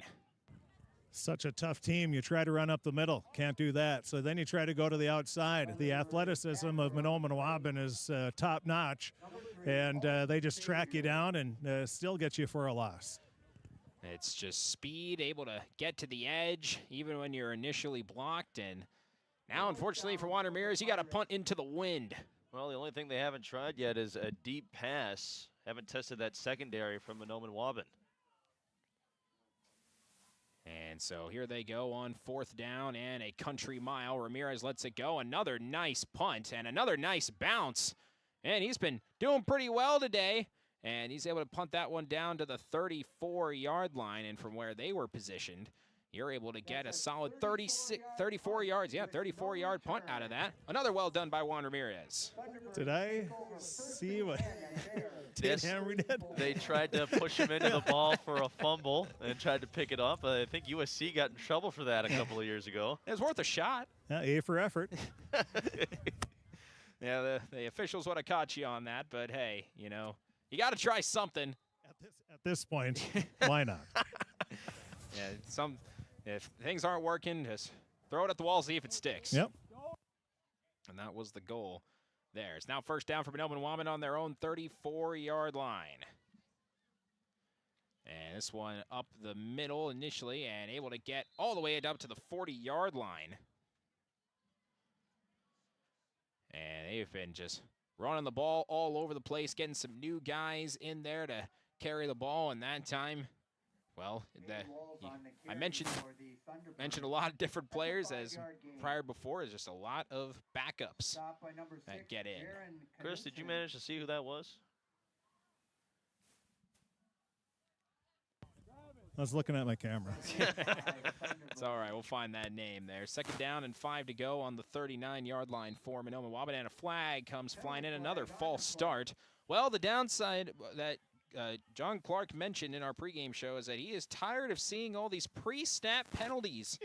And they've had a fair bit of them today. It's now 5 for 35 yards in pre-snap penalties. Thunderbirds brings the ball back to the Thunderbird 34. So now it's back. They didn't have any of that yardage gained. So it's second down and 10. And right now, Casey Weiland, he's going to get taped up as a cut. Looks like on the arm. So Dr. Kenton and Dr. Steve Biermeyer have been busy on the sidelines here. Yeah, they've done a fair bit of work so far tending to these Pirates. Second down and 10 here on the 34-yard line as the sun is setting. And trying to get outside and swung around and swarmed to the ground as Cade Walsh tried to bounce it to the outside, and no luck there. Tate Hamry the first to get there, and he's dragged all the way back to the 25-yard line for a loss of 9. It's the first of the year for the Pirates.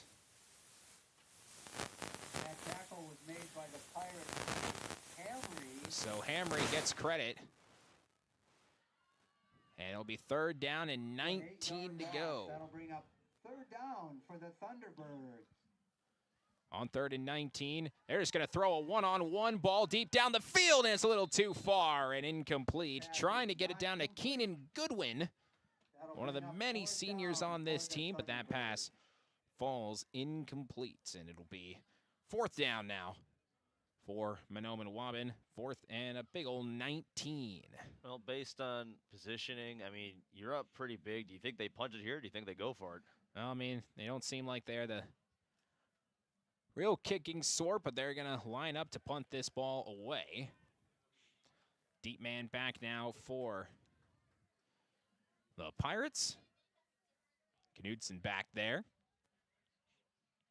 And they're also going to send Mauricio Arriaga down there as well. Snap is bobbled, picking it up late and just didn't even step into that punt, but got enough on it. And this one's muffed back there and played still, continued by the Pirates. Able to get some good movement on his Arriaga. He'll get inside the 45 and move up to the 41-yard line. And so the ball, as mentioned earlier, has been a bit of hot potato today, but it works the Pirates' favor, and they'll get up to the 40-yard line. Just got a score update from Goodridge. Fertile Beltrami and Goodridge Grigla tied at 8 apiece after 1 quarter. And we knew that one was going to be a good one, so we'll be following that for you throughout the day. Here we're at 6 minutes remaining in the second quarter, 34-0 in favor of Mahnomen-Waubun. And Crookston currently has the ball, 1st down and 10 on the Mahnomen-Waubun 40. Tate Hamry was out of the game for a little while. It's nice to see that he's back in. And also from the era of myself and Liam, it's nice to see a quarterback wearing number 9. And now we have a whistle, and Coach McBride will call a timeout. We will take one as well. 34-0, Mahnomen-Waubun in front. And we'll be back right after this on KROX Radio and KROX TV. Crookston Pirate Sports on the KROX TV, brought to you in part by Riverview Health, American Crystal Sugar Company, CHS Egg Services, Christian Brothers Ford, Grove Mechanical, Crookston Eye Clinic, Crookston Valley Co-op, Hugo's Family Marketplace, Northland Community and Technical College, the Benedictine Living Community of Crookston, Andy Omen State Farm, the Crookston School District, the University of Minnesota Crookston in the city of Crookston, all bringing you Crookston Pirate Athletics on KROX TV. Are you an enthusiastic sports fan? Want to have fun and get in on the action? Heck, yes. That'd be awesome. Have great attention to detail? Want to stay active? Definitely. Want to give back to the student athletes in your community? Obviously, yes. Then you'd make an excellent high school sports official. We need more officials in Minnesota, because with no high school officials, there are no high school sports. Sign up today at highschoolofficials.com. 1st and 10 for Crookston on the 40-yard line of Mahnomen-Waubun. Tate Hamry under center. Split backs beyond him, and he's going to drop back, look to throw. He wants to throw it deep down the sideline, and it's caught! And making the catch, and all the way down to the 10-yard line goes Jose Arriaga. And there's the first completion for the Pirates this year. And they'll get down to about the 11-yard line, and they're actually going to mark it at the 10. So it's 1st and goal to go, 30-yard pass. Well, Chris, like you were saying, they tried the inside run, they tried the outside run, they didn't try the deep ball, and there it was. It worked out spectacular for the Pirates, and they're in the red zone. 1st and goal to go on the 10-yard line, looking to get on the board. Hamry had to hand it off straight ahead, and nothing doing. Physicality of Mahnomen-Waubun stuffing Pirate offense there as Knudsen doesn't get anything out of that. They might give him a yard, though, up to the 9. Yeah, Mahnomen-Waubun has pretty much everybody new out there now. I don't know if there's a starter left. Virtually, yeah. So they've been giving all the reserves in, although there was a starter that made that tackle. It was Logan Abdo who made that tackle. 2nd down and goal on the 9-yard line for the Pirates. Tate Hamry, direct run. There's a lot of Thunderbirds out there. He turns on the speed to get outside. Still moving along the sideline. My goodness, Tate Hamry made something out of nothing and got to about the 5-yard line. So he'll get to 3rd down and goal. They're actually going to move it up a few yards as well, up to the 3. That's a 7-yard gain.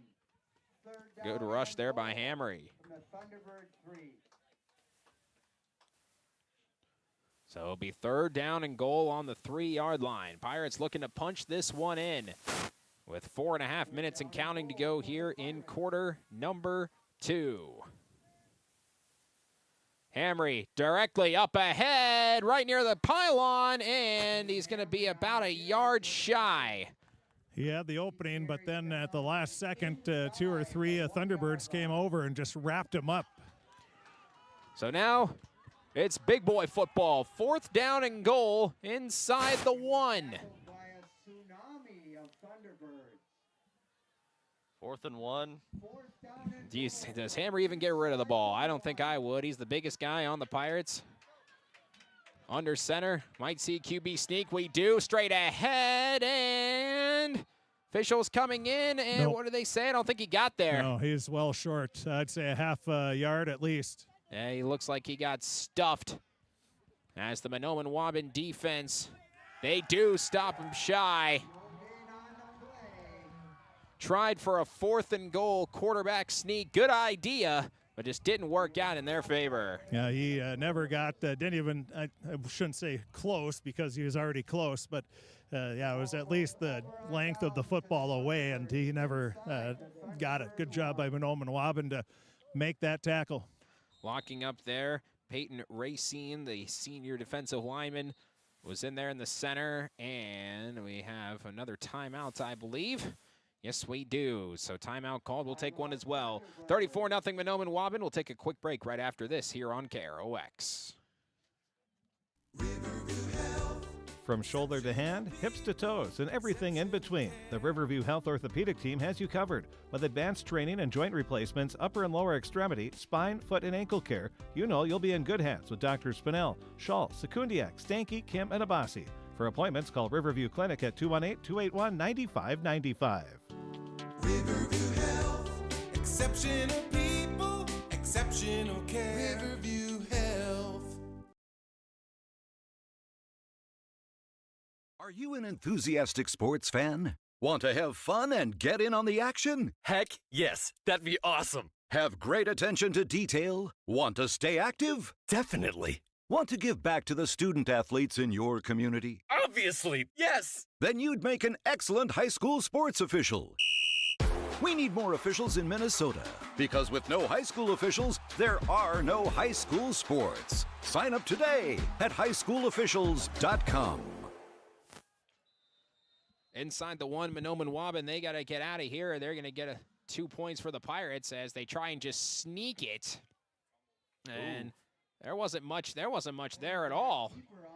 It's either going to be a safety or a touchdown. Yeah, the ball was out, wasn't it? Safety. Yeah, Safety. That's 2 points. There you go. So the Pirates get 2 points out of that.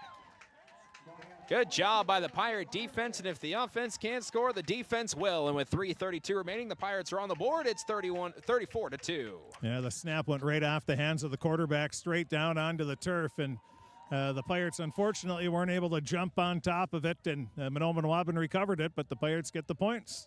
And they also get the ball. Yep. As you'll get the free kick with 3:31 remaining. And that kick is back at the 20-yard line after a safety, so it's not at your normal 40-yard line kickoff spot, so even better. Points for the Pirates, and the Thunderbirds will have a free kick. 34-2. Mahnomen-Waubun in front. With the free kick, I'm always I like to see what each coach does. Do you punt it or do you kick it? And it looks like Mahnomen-Waubun's going to kick it. Yeah, I know that originally it was a lot of times it was a punt, and now more often than not, once you get the option to kick it off the tee, you do. This win, though, I would launch it straight up and let it fly. Yeah. Kicking with the wind at your back from the 20-yard line might not be the worst thing in the world. If it was the wind in your face, you'd have really solid field position. They've also been squibbing the ball a lot. Cade Walls is the man to kick this one away. He lets it go. It's a bullet. And rolls all the way to the 30-yard line, taken by the Pirates, past the 40. Mauricio Arriaga, it breaks a tackle at the 45, then goes down at the 45.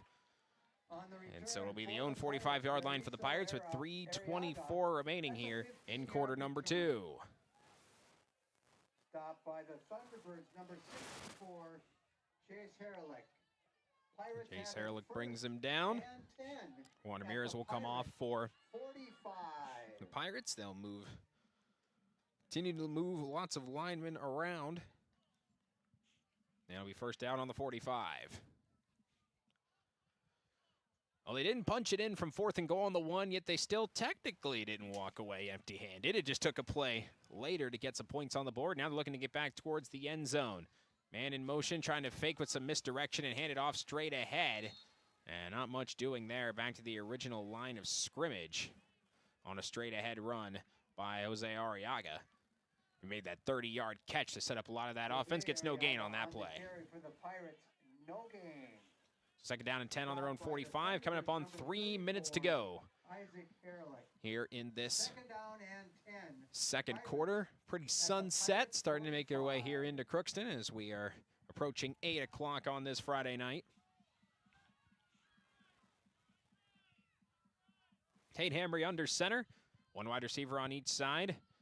He'll drop back, he's looking to throw, pressure coming, just slings it underneath. Pass is caught right at the line of scrimmage though.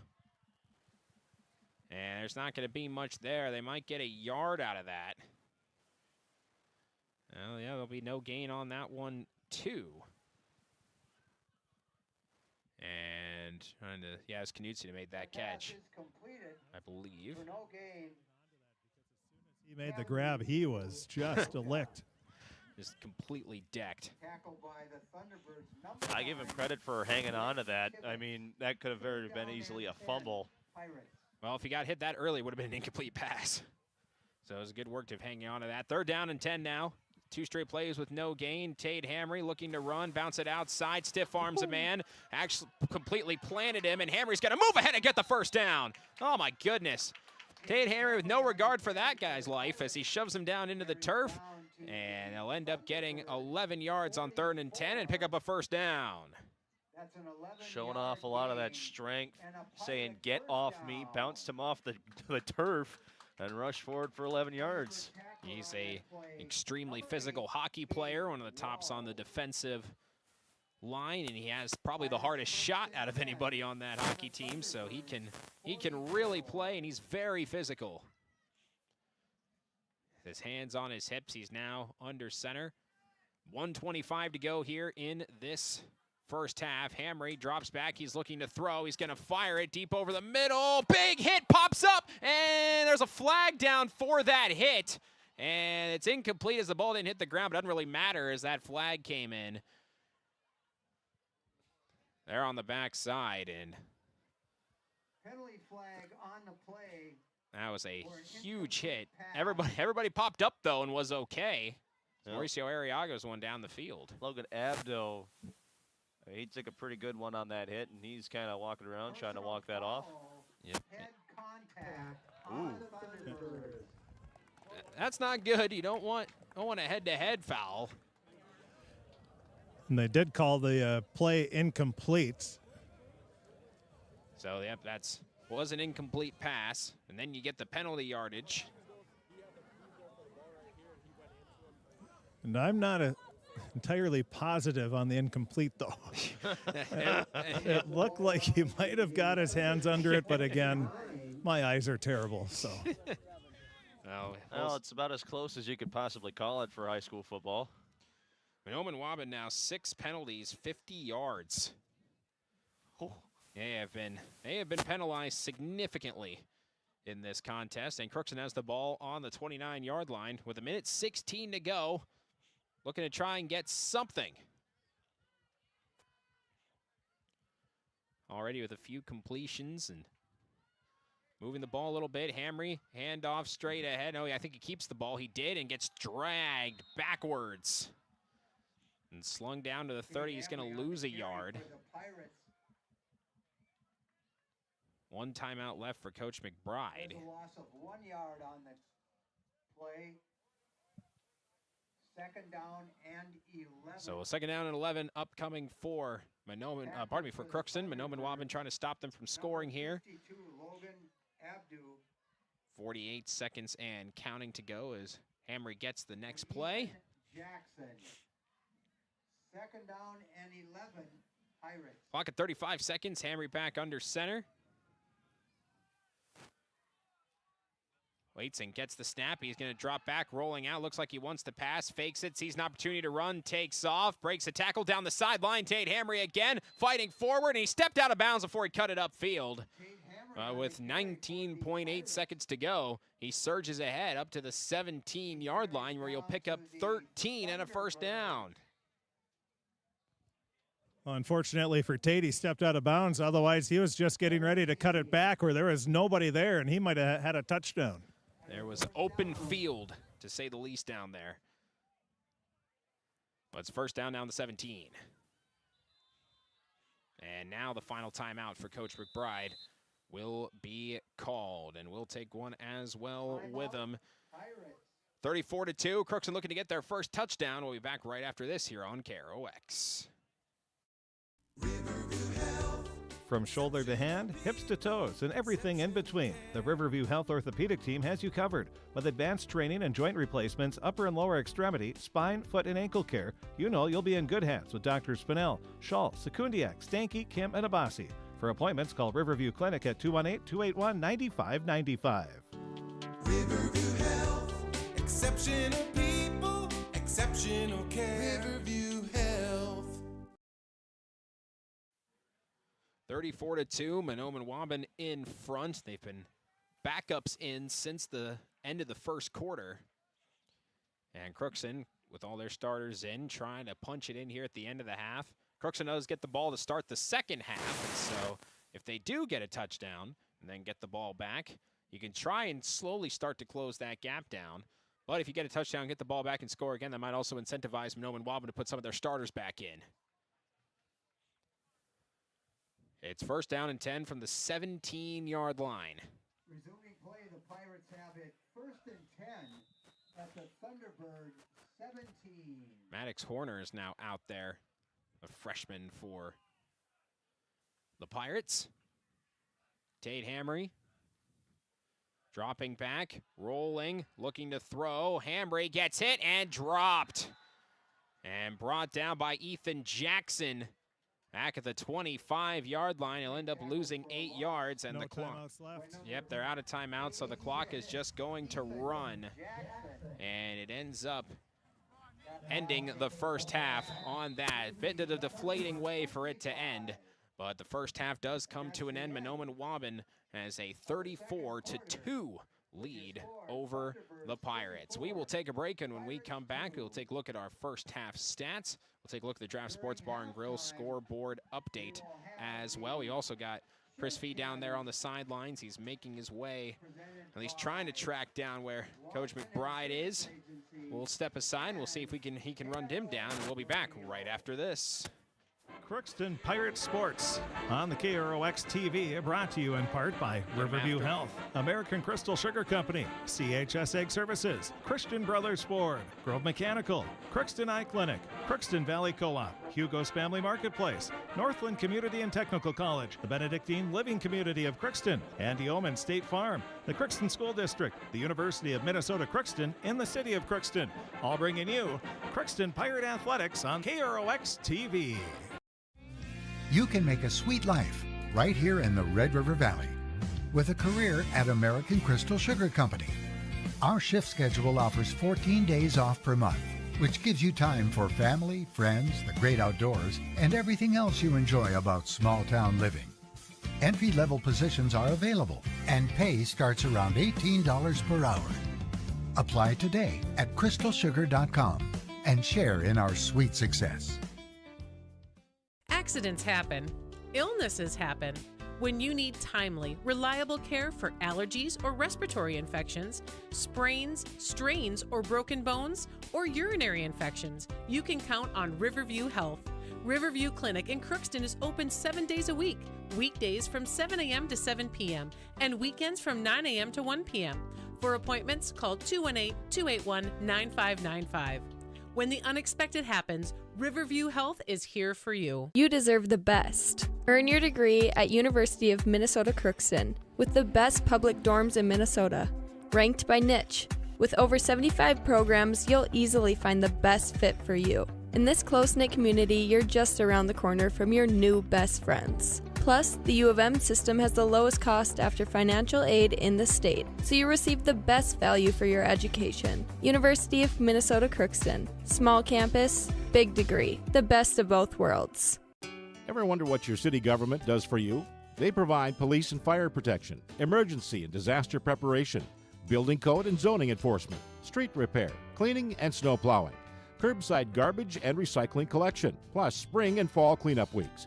They deliver safe drinking water and maintain a wastewater system. They care for 22 parks and provide year-round recreation activities. They give loans for economic development and housing. They do all this and much more with the help of your city employees. Shopping for groceries is easier than ever with Hugo's Family Marketplace. To simplify life, Hugo's offers convenient online shopping with delivery or curbside pickup at GoHugos.com. Even better, shop on the go with the Hugo's Family Marketplace smartphone app. Download e-coupons, recipes, grocery lists, weekly ads, and place your grocery order right from your phone. Save time and save big with Hugo's Family Marketplace, your hometown grocer since 1939. You're gonna find more low prices, more great stuff when you go to Hugo's. Halftime here at KROX Radio Stadium, 34-2. Mahnomen-Waubun in front, but you could say that Crookston won the second quarter because all the points were scored by Mahnomen-Waubun in the first quarter, and the Pirates got that safety. Just a couple minutes remaining in the second quarter to make it 34-2. It's been a back-and-forth day for Tate Hamry. He's had multiple runs of positive yardage to gain first downs. He also has multiple runs of lost big yardage. Overall, it's 12 carries for 12 yards is what he's come out and made so far in this game. Zada Marcos is 2 carries for 8 yards as well. On the passing side, Tate Hamry does have 2 completions for 30 yards. And he has, if I make this, do my math correctly up, he has 3 incompletions, so he's 2 for 5. For 30 yards in the moment through the air. Mahnomen-Waubun has had a lot of success all over the place. Brody Lotka, you know, he didn't have to run very much to make his presence felt. 4 carries, 95 yards, and a touchdown for him in the first quarter. We've also got Tanner Steck. He had 2 carries for 105 yards and 2 touchdowns as well. Gavin MacArthur had the touchdown kick return, and it's just been full steam ahead. The other one, the 91-yard touchdown pass. So many different ways that Mahnomen-Waubun could score on you, and they had their starters out. Steck caught that one as well. And so a 34-2 score is where we're at the moment. See if Crookston can think of something here at the end of this first half, moving into the second half to try and make some positive gains. They do get the ball to start the second half. They did move the ball a lot better. It was against the Mahnomen-Waubun backups, but they did move the ball a fair amount better. We'll see if they'll be able to continue to do so once again. And other things here, Juan Ramirez having a good day punting the ball. He has 4 punts on the day so far, and they have gone 48 yards, 20 yards, 52 yards, and 34 yards. And so he overall has, if I get my math right, has 154 yards on 4 punts. So that is 38 yards on average per punt. He had 25 yards on average against Nevis, so he's been helping out and flipping the field for the Crookston defense, but in the first quarter, Mahnomen-Waubun was there and ready to strike each time they had the opportunity. So we will take another break. When we come back, we'll take a look now at our Draft Sports Bar and Grill scoreboard update, tell you all about the football that's going on in the area, some UMC volleyball scores, and a whole lot more. That'll be coming up right after this. This is my farm. Don't come out here and tell me what I need. I need solutions that work and market options that are worth my time. Small town support that sees the bigger picture. A global network that empowers us. A co-op that's there for us every day. This is Lindsay Erdman, Executive Director at Benedictine Living Community of Crookston. It is our privilege to serve the Crookston community and the surrounding area by offering a continuum of care ranging from assisted living, skilled nursing care, memory care, short-term stay and rehab, and outpatient therapy, including physical, occupational, and speech therapy. We also offer many employment opportunities with great benefits, on-site daycare, and a scholarship program. Contact us today at 218-281-3424 or benedictincrookston.org. At Crookston High School, we really have a lot going on. There isn't that much going on. Oh yeah? We have softball, baseball, track and field, soccer, swimming, tennis, golf, volleyball, trap shooting, hockey, basketball, wrestling. So we have a lot of sports. and there is Orchestra, band, choir, visual arts, speech, theater, Leo Club. And Crookston is one of the highest academic schools in the region. Really? Yeah, really, especially in math and science. I guess we do have a lot of going on. Yeah, and that's why Crookston High School is my education destination. For over 45 years, Grove Mechanical has been the trusted choice for heating and cooling solutions in Crookston and the surrounding communities. From furnace repairs to air conditioning installations, we're committed to keeping your home comfortable year-round. We're proud to support this community and all its athletes. Best of luck to the Crookston Pirates this season. Grove Mechanical is behind you all the way.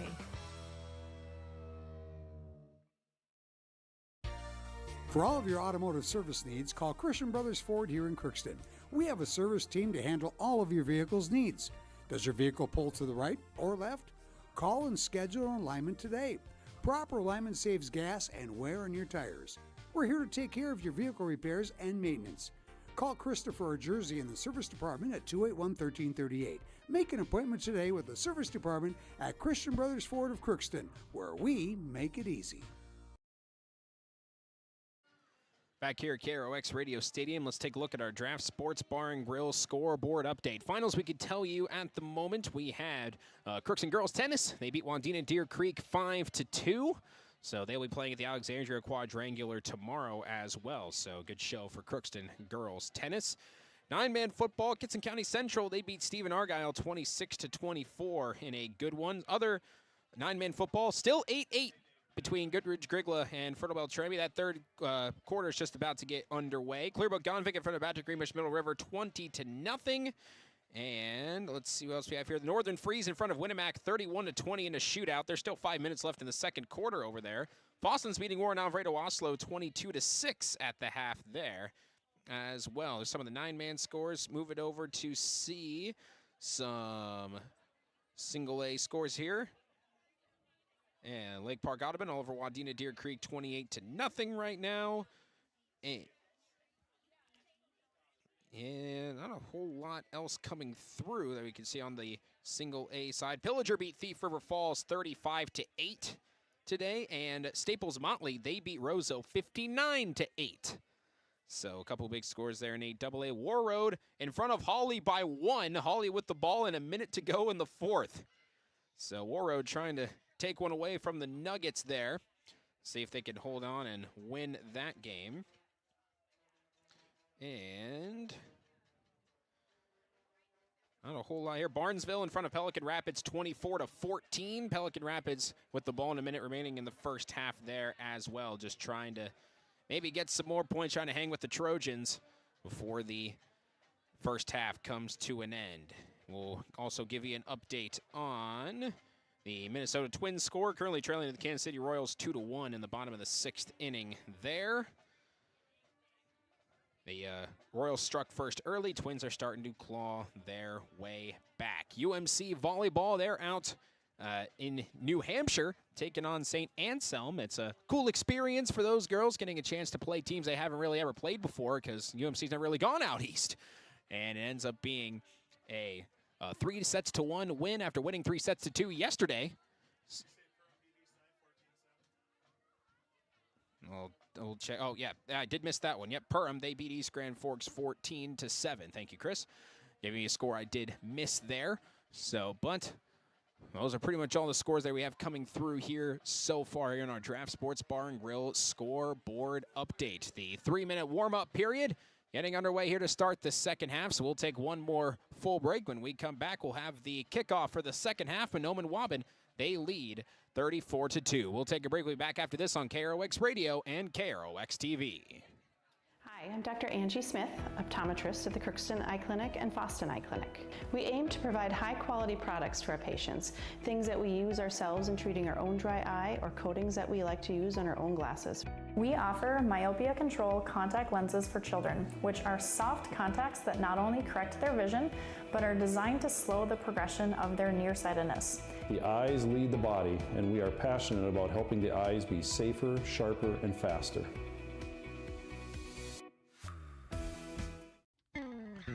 Crookston Valley Cooperative in Crookston is your full-service local agronomy dealer, delivering the products and services that you've come to expect. Crookston Valley Cooperative specializes in seed, chemical, and fertilizers that you need to keep your farm operation growing. For expert advice you can rely on, give Sean, Mike, or Matt a call at 281-1178 today or stop by at Crookston Valley Cooperative, located at 1122 Fairfax Avenue in Crookston. Crookston Valley Co-op, here to keep you growing.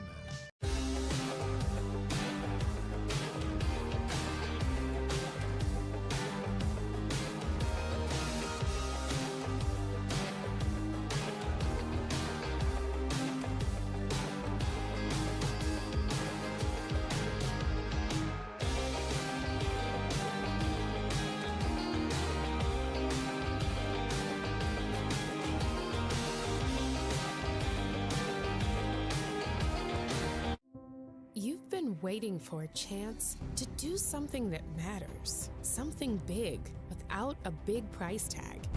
Welcome to Northland Community and Technical College. Here you can have a big impact on a small campus, in classrooms that mirror today's workplace, with instructors who teach from experience and know you by name. You've been waiting for a place like this. Are you ready?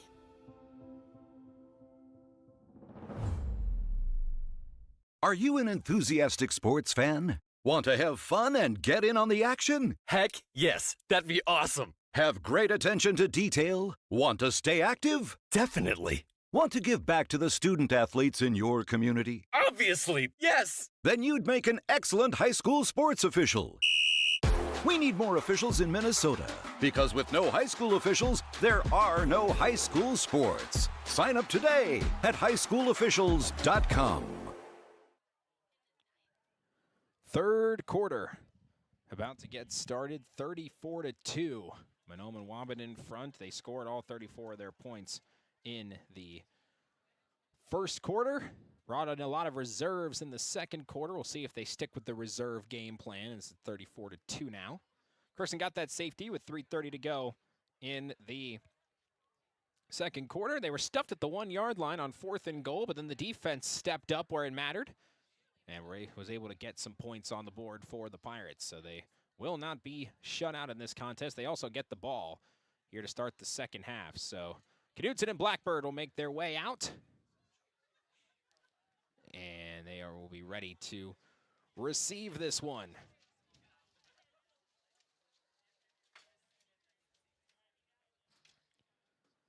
It'll still be Cade Walls kicking for Mahnomen-Waubun. Starting the second half, the Pirates are receiving. Sun has set. We're under the lights here on this Friday night. Glad everybody's tuning in with us here on either KROX Radio or KROX TV. Back at behind the 15-yard line, waiting for the whistle for the officials saying we're good to go.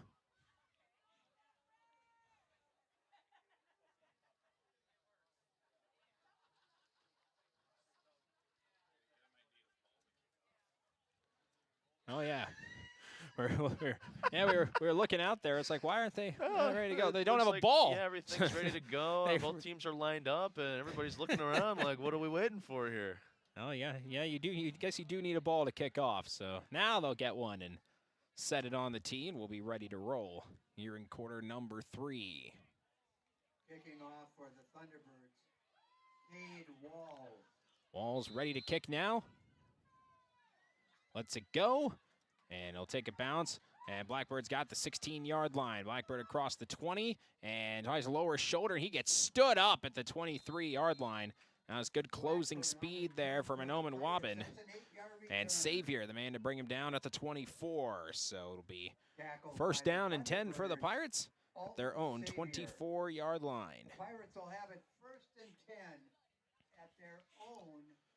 So they had some pretty solid success moving the ball at the end of that second quarter, trying to keep that pace up. So they switch the ball out, want to get a new one out there. And they'll mark it. And, yep, they'll mark at the 24-yard line. That's where Crookston will start. They'll break huddle, and here we go with Tate Hamry under center. De Leon Mauricio Arriaga ready and waiting. And we have a infraction here at free snap penalty, and I think that's going to go on Mahnomen-Waubun. Yes, it is. And jumping that time was Peyton Racine. So now it'll be first down and 5. 7 penalties, 55 yards for Mahnomen-Waubun. Crookston has 3 penalties for 20 yards. Jeez. Well, I mean, in the pregame show, you discussed it, that he was very upset with all of these pre-snap penalties. He said that's the only thing that we have to work on, and it's been coming back to bite them here tonight. First down and 5 on the 29. Hamry hands it off straight ahead up the middle, trying to plow forward up to the 32. And popping right back up was Knudsen. He'll end up getting 3 yards on that play. Jaron Knudsen on the carry for the Pirates. Jaron Knudsen probably had one of the funniest moments I've seen in a little while at the end of halftime. Ran through the Crookston Pirate Velcro thing that they run through the wrong direction. Intentionally. It was very funny. Second down and 2. Right back to him again. He takes a hit. All right, it's Hamry who held on to the ball. He faked it. And I'm getting a yard out of that, so it'll be third down and 1. Pirate ball carrier stopped for no gain. No, Hamry held on to that ball, ends up getting a yard. And third down and 1 to go. Roger Leslie bringing him down, as well as big number 73, Peyton Racine, 5'11", 280. That senior there in nose guard. Clock at 10:40 and counting here in quarter number 3. Third down and 1 for the Pirates. Tate Hamry drops back, looking to throw on 3rd and 1, fires down the sideline, and it's almost and should have been intercepted by Cade Walls. Hit him straight in the hands as they tried to find Jose Arriaga up the seam. Couldn't find it, incomplete. Tate Hamry now 2 of 6 for 30 yards on the day.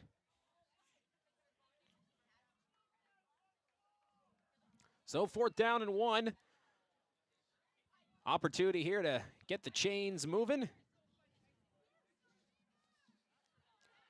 Mahnomen-Waubun has 5 first downs. The Pirates have 2.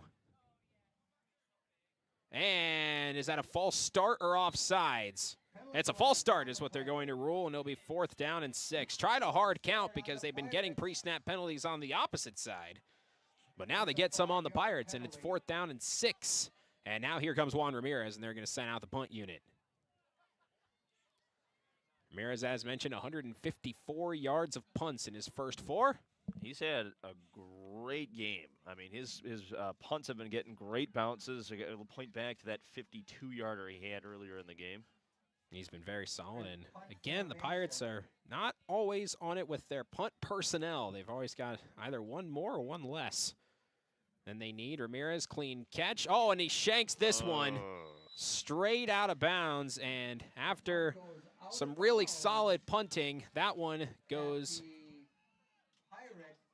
Yeah, that ended up going back to the line of scrimmage. That is a punt of naught.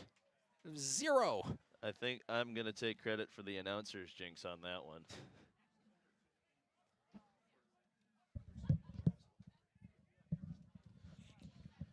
So they're actually, oh, wow. They moved it up to the 27, so it technically qualifies as a negative 1-yard punt. Oh, boy. First and 10 at the Pirate 27. So on the 27-yard line. Mahnomen-Waubun, it's taken by Walls. Walls moving to the outside. He'll get across the 20-yard line. And they'll mark him at the 20. It'll be a gain of 7 for Walls.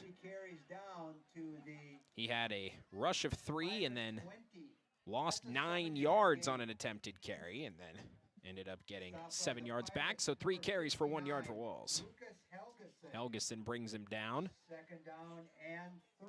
You've also got big Cameron Anderson, number 74, next to Casey Whelan. Nice to see him back in the game. He was out for a little bit. Tate Hammer on the edge as well. Second down and 3. And we have another jump, and who is that? Oh, that's going to be offsides, a neutral zone infraction. There on the Pirates. That's their 5th penalty for 30 yards, and that's going to be enough for a first down for Mahnomen-Waubun. And move the ball up to the 15-yard line with 9:15 and counting to go here in the third.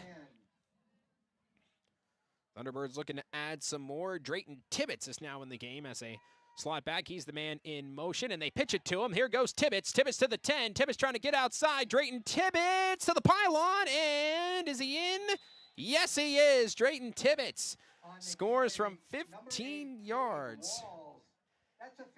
And it'll be now a 40-2 Mahnomen-Waubun lead. As they score there in just a minute and 19 seconds.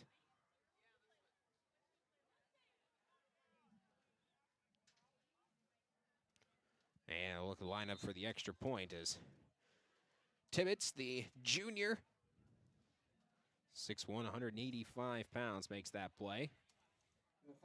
And they look to go for 2 here with Walls under center. Tibbetts back in that slot back formation. Will he be the one in motion again? Trying a hard count. Now they're just going to throw a slant, and it's incomplete, but a flag is thrown, and 2 flags now come in. And I think the tackle of the receiver, yeah, they're going to call pass interference. They tackled the receiver before he was even close to getting the ball. That's PI, so now you'll move it up a yard. So it ends up being the 6th penalty of the game for the Pirates. They have 31 yards now in cumulative penalties, 7 for 55 for Mahnomen-Waubun.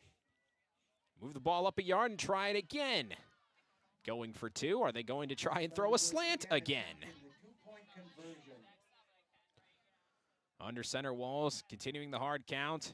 Man in motion, they're just going to hand it straight ahead and bulldozing his way in for the 2-point conversion. And we've got Manny Johnson, who started on defense, didn't get his start on offense, but now he's getting a carry. The 5'10", 185-pound senior delivers the 2-point conversion, and it's 42-2 Mahnomen-Waubun on this chilly and now dark Friday night. 40-point lead.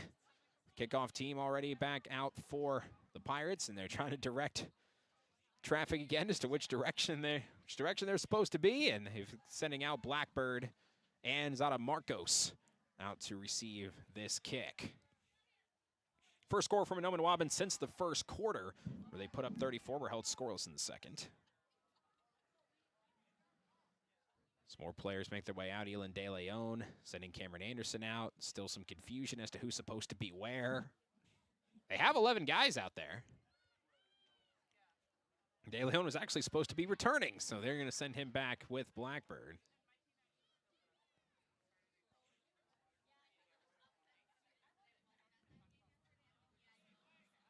And Walls will be ready to kick this one off. Ready and on the way with a low squib kick. It'll be rolled and picked by Blackbird at the 15-yard line up to the 20, trying to bounce it outside, gets hit by Savior, and he'll get to the 25, and that's where they'll bring him down. So the Pirates with 8:48 to go will start on their own 25-yard line and just try and put something together. And Manny Johnson. Pirates 1st and 10 at the Pirate 25. So now on the 25-yard line. It'll be 1st down and 10 for the Pirates.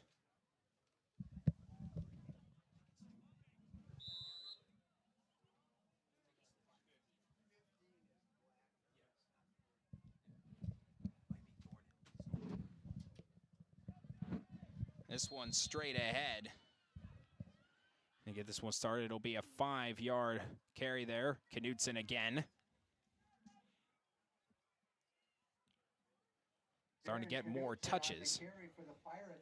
Mauricio Arriaga back out there. His brother Jose. Stop by number 52, Logan Abdu. Second down and 5 for the Pirates with 8:20 to go in the third. From there, 30. And in motion, they faked the pitch, and now ball went straight up the head, and some of that misdirection kind of crossed me up a little bit too, but it ends up in the hands of, that was Jose Arriaga. He ends up with a 1-yard gain up to the 31. It'll be third down and 4 to go. Third and 4. Looking to get another first down. 59, Hayden Dement. Back under center. Hamry, Arriaga in motion. They try to run it up the middle again, and this one got forward a bit more, up toward the 38-yard line. And Knutson will be stopped there. So it'll be 4th down and 2 after that 2-yard rush by Knutson. Stop by the Thunderbirds, number 50. Another tackle made by Dylan McMullen. Got the start on the offensive line. Now he's playing some defensive line. The freshman, 6'2", 190. 4th down and 2 for the Pirates. Last time they were here, they had a penalty, had to punt. Now they're looking to try and get a first down this time around. And was that another false start? It might have been. Penalty flag on the Pirates. False start. And it is another 4th down false start That'll bring up for the Pirates. That's now their 6th penalty for 36 yards, and a few more pre-snap ones than they've won it. And both teams, Liam, have seemed to struggle with some of those pre-snap penalties. Oh, 4th down and 7, but they're not in punt formation. They're going to go for this on the 28-yard line as we wind down towards the halfway point here in quarter number 3. Hamry, and another jump, and is that another false start? Yes, it is, and now you got to back up 5 more yards. So now both teams with 7 penalties. 41 yards now for the Pirates, 55 yards for Mahnomen-Waubun. And continuing to back up, but continuing to keep Juan Ramirez on the sideline. He's not coming out. So on the 23-yard line, they're going to try and go for this. 4th and 12 to go. Hamry under center. He'll take the snap, just try and bounce it outside, moving up the middle, and gets tripped up. And he's only going to end up gaining 2 yards out of that. Got tripped from behind, held, and turned over on downs. The ball goes over on downs. So back to Mahnomen-Waubun. Tackler for the Thunderbirds on that play was number 50. Now the ball at the 25-yard line.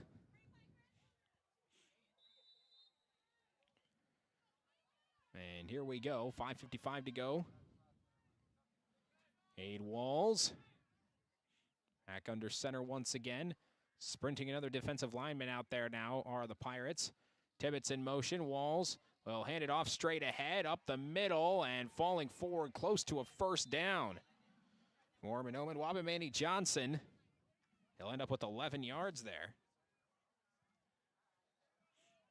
For number 11. I'm now the 14-yard line. Here's number 21, Axelson. Carries down to the They had to move the chain, stop the clock. They'll be rolling it here now. For the Thunderbirds. Out the 14-yard line, Mahnomen-Waubun looking to try and punch in once again. It's another handoff straight ahead, and the ball might have come out. I think the ball did come out. Now it's down the 8-yard line. Who's got it? And the Pirates do have it. And they get a fumble recovery. So Johnson ends up losing the ball, at the 7-yard line is where they're going to mark it. Oh, pardon me, 11-yard line is where they're going to mark it. The Pirates take over on that fumble recovery. Now on. And they're just continuing to move the ball a little bit. Yeah, they're going to mark it at the 12. So on their own 12-yard line, with 5:35 to go here in the third. And it's now first down. So a turnover by the Pirates. Almost got one that resulted in 6 points, but ended up getting 2 points out of that. And the defense creates another opportunity. 42-2. Mahnomen-Waubun in front, man in motion. It's a pitch play. Bouncing it outside, now cutting it back up the middle and falling forward. Out toward the 18-yard line. And that'll get them about 6 or 7. They're going to give them 7 up to the 19-yard line.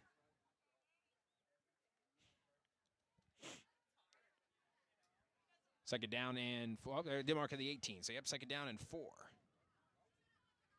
That was a gain of 6 yards by the Pirates. 5 minutes to go in this third quarter. Second down and 4. Hamry right under center. Dominic Roche in motion. They hand it back the other direction and fighting forward, and they're picking up a first down. Out towards the 25-yard line and a first down for the Pirates. The ball carrier for the Pirates carries out to the 25. Carries of 6 and 7. That's a first down for the Pirates. Third first down for the Pirates in this contest. With 4:45 and counting to go here in the third quarter. First and 10, Pirates. Still a lot of students and fans hanging around, standing along the fence. It's definitely a fall night here tonight. Another man in motion. Hamry hands it off straight ahead and just a couple of yards for the Pirates. And Knutson up to the 28-yard line, gains 3. Jaron Knutson on the carry for the Pirates. Carries out to the So second down and 7 on the way, looking to get to the 35-yard line. Tackle made by Xavier Oskinowe. Second down and 7. Even more reserves in for Mahnomen-Waubun. 40-point lead would warrant a running clock in the fourth. Second and 7 for the Pirates. Hamry under center. Mariaga in motion. They hand it straight ahead and churning the pile. Getting beyond the 30, and they're going to mark this around the 32. Knutson again. And get 4 more yards. Jaron Knutson on the carry. Had a lot more touches in this third quarter than he had really in the entire first half. Adding more yardage. Stopped by the Thunderbirds, number 34, Isaac Herlick. So now third down and 3. And 4.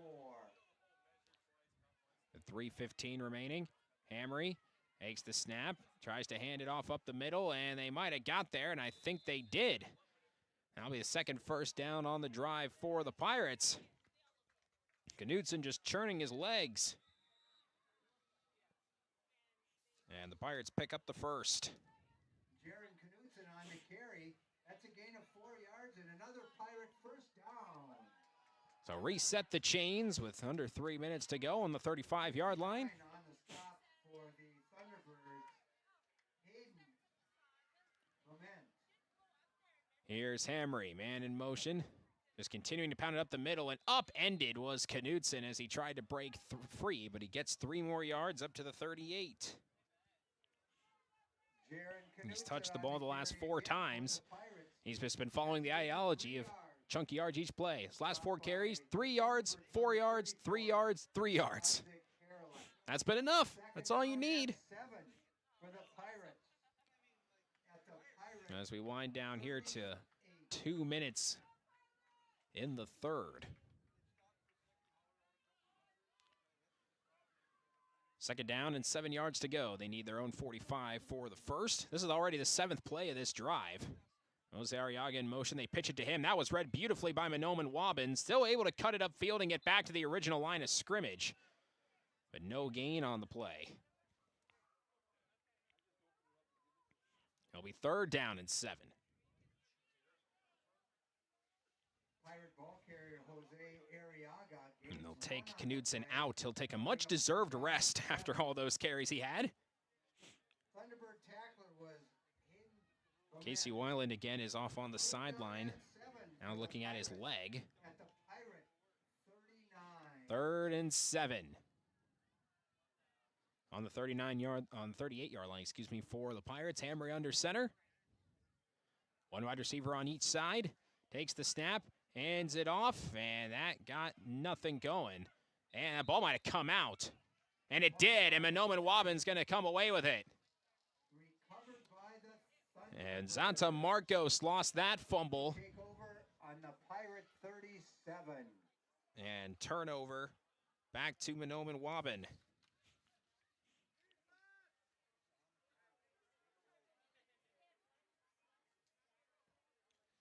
So both teams with 2 fumbles. Teams have lost one of them as well. And Mahnomen-Waubun will get the ball on the Crookston 37.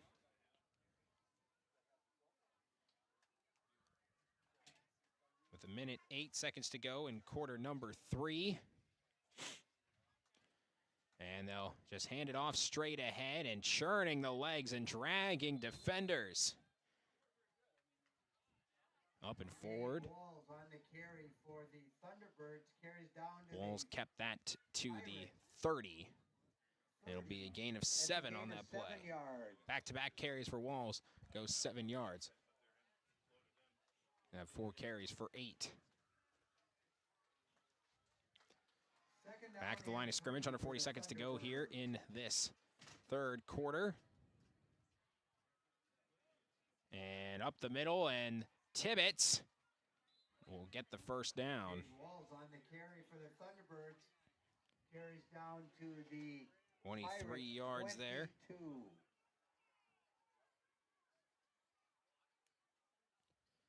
Another first down for Mahnomen-Waubun. He was stopped by the Pirates. Mauricio Arriaga. Now run the clock down as they chip the seconds away. 1st and 10, Thunderbirds. 10 seconds to go. Walls back under center, looking to run one more play here before this quarter comes to an end. And they do. It's a pitch play, and way outside Tate Hudek's not going to get much of anything as he's tripped up behind the line of scrimmage.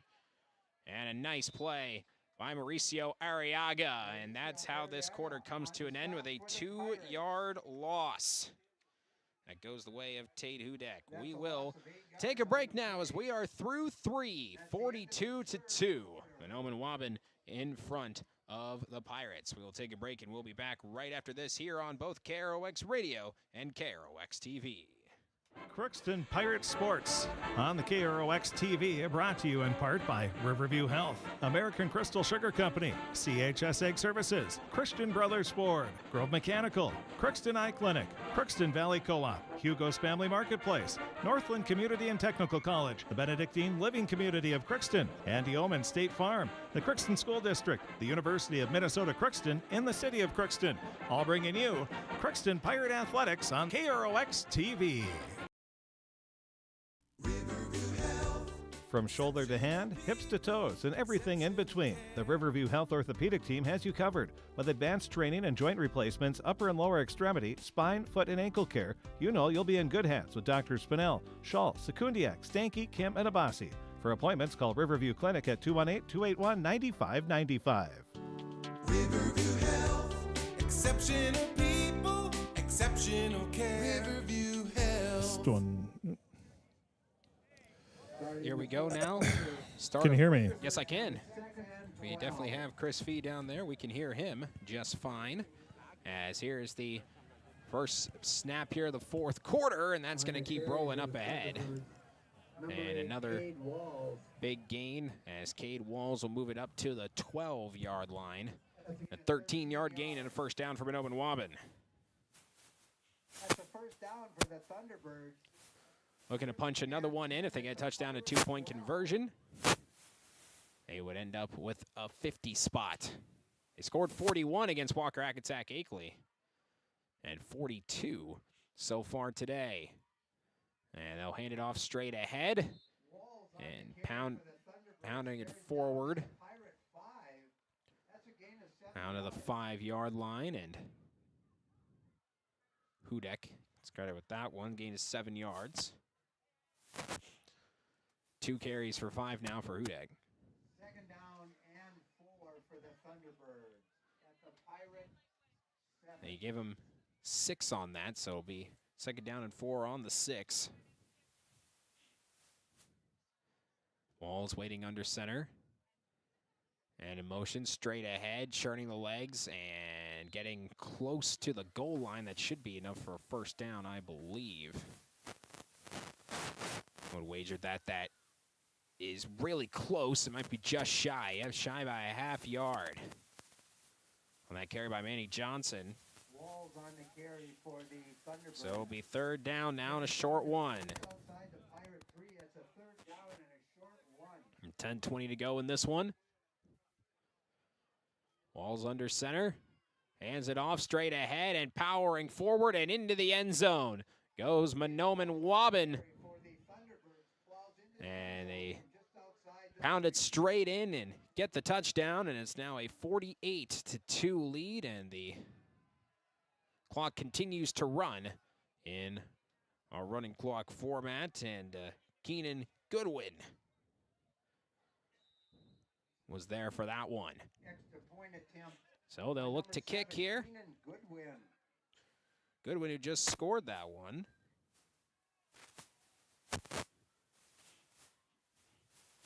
They'll line up to try and deliver an extra point. And it's good. He got it.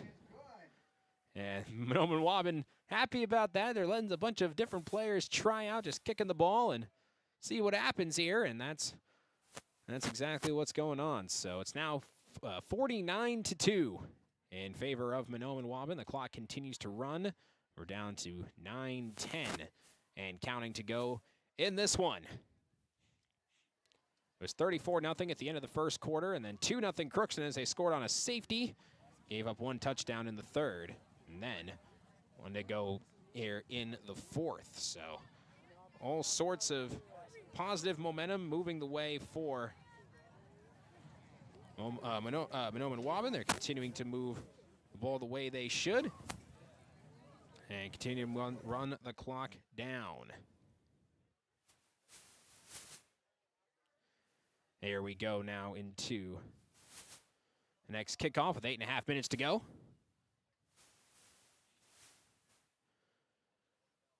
As Mahnomen-Waubun makes their way back out from the sidelines.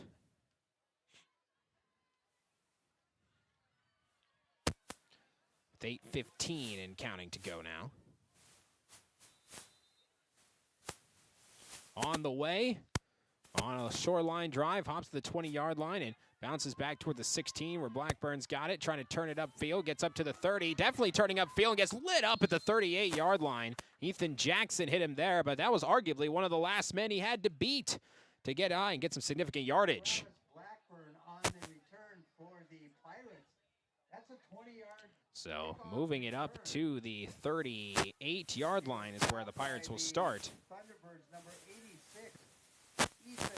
7:50 to go here and counting upon the down of that ball.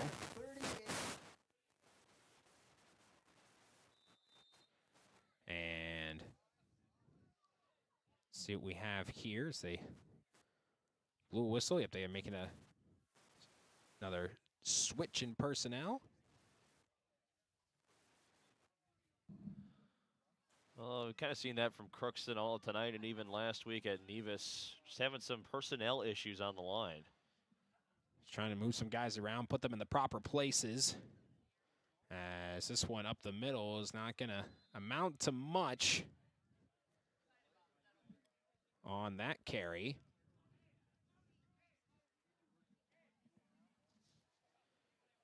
And bumping him back a yard now. Dominic Roche got that. Knutson had that carry. That was a 6, not a 2. Ends up losing a yard on the play. Yeah, it was right off the hands of the quarterback. Then Knutson was just able to scoop it up right away and ran forward and did a nice job of that. And it's quick cat-like reflexes to try and pick that ball up because it could take a weird bounce. He might not have an opportunity otherwise. Football never bounces the same way. Second down now. End up losing a yard, 11 to go. Back under center. Thornhill in motion. Whelan tried to pitch it to him. Ball's loose. And I think Crookston might have fallen. Yep, Crookston did fall on that as they tried to pitch it back, and they end up losing 4 yards on that. So it'll be third down and 15 on the way for the Pirates as we're under 6 minutes to go here. 49-2 Mahnomen-Waubun. Just grinding these last few minutes out, trying to find something positive to end on. They've had a few good moments. The defense did scored the safety. Ready and waiting under center, Asher Whelan. And this one up the middle, and not a whole lot there. Back to the original line of scrimmage, and that's it. On that carry, and it'll be fourth down with Marcos carrying that ball.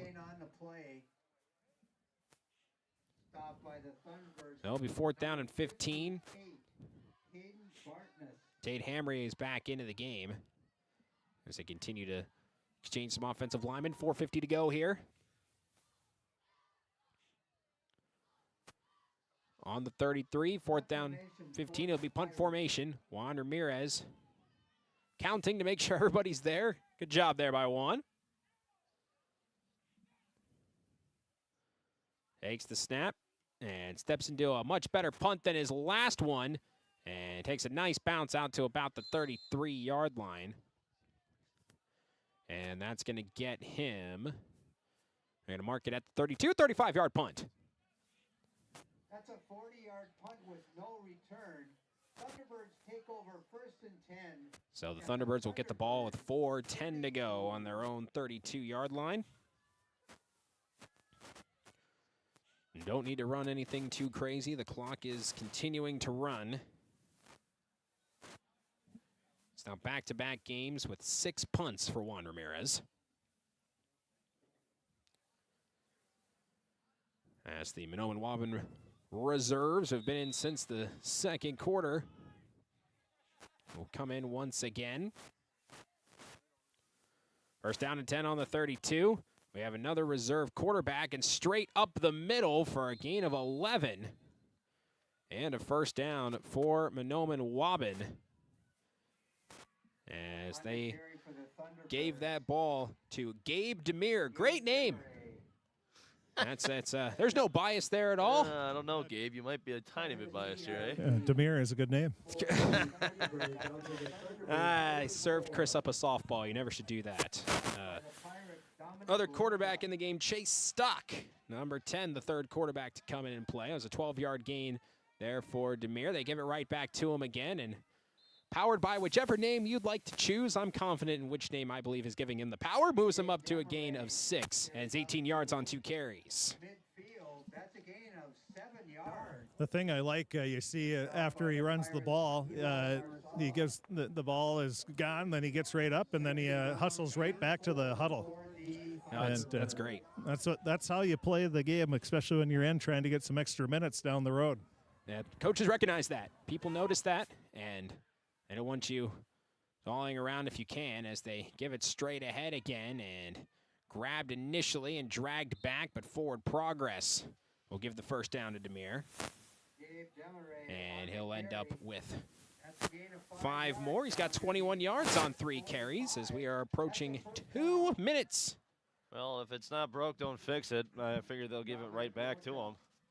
Well, they're moving some guys around. He is going to come out of the game. You are having some trouble with the announcer's jinx there, Liam. Oh, my gosh, every single time. Something I personally don't believe in, but you're starting to try and make me think otherwise. Minute 45 to go. And this is a victory formation for Mahnomen-Waubun. They don't need to do much of anything else. They're just going to run it straight ahead. And they only need 2 more plays before this one wraps up.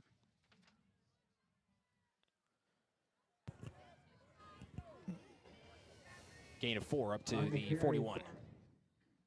Well, Warroad pulled off a mild upset, knocking off Hawley 17-16. Good job by Warroad. They were clinging on with a minute left when we were on the halftime show and able to hang on and get that win.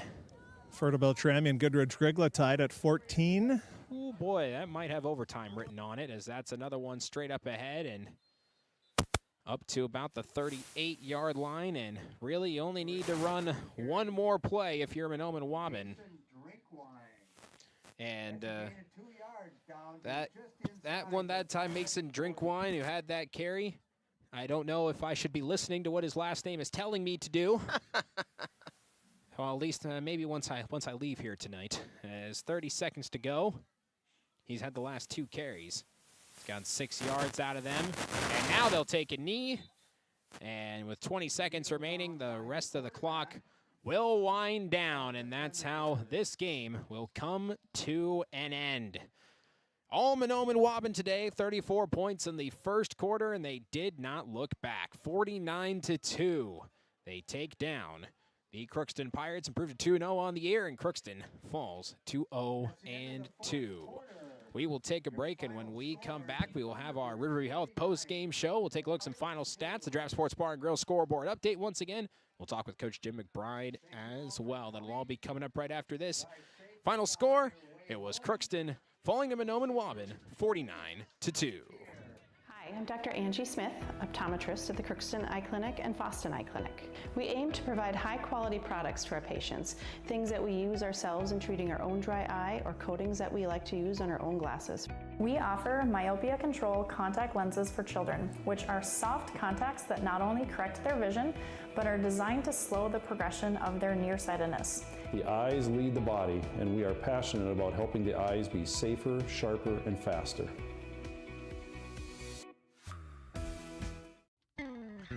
Crookston Valley Cooperative in Crookston is your full-service local agronomy dealer, delivering the products and services that you've come to expect. Crookston Valley Cooperative specializes in seed, chemical, and fertilizers that you need to keep your farm operation growing.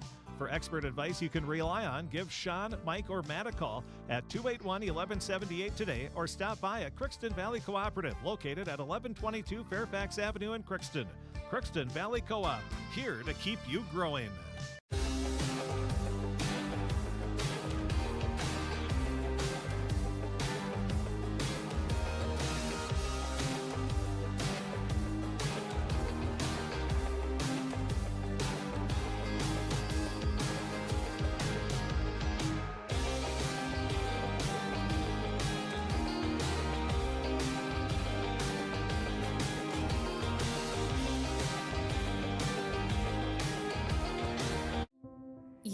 Waiting for a chance to do something that matters, something big without a big price tag. Welcome to Northland Community and Technical College. Here you can have a big impact on a small campus, in classrooms that mirror today's workplace, with instructors who teach from experience and know you by name. You've been waiting for a place like this. Are you ready?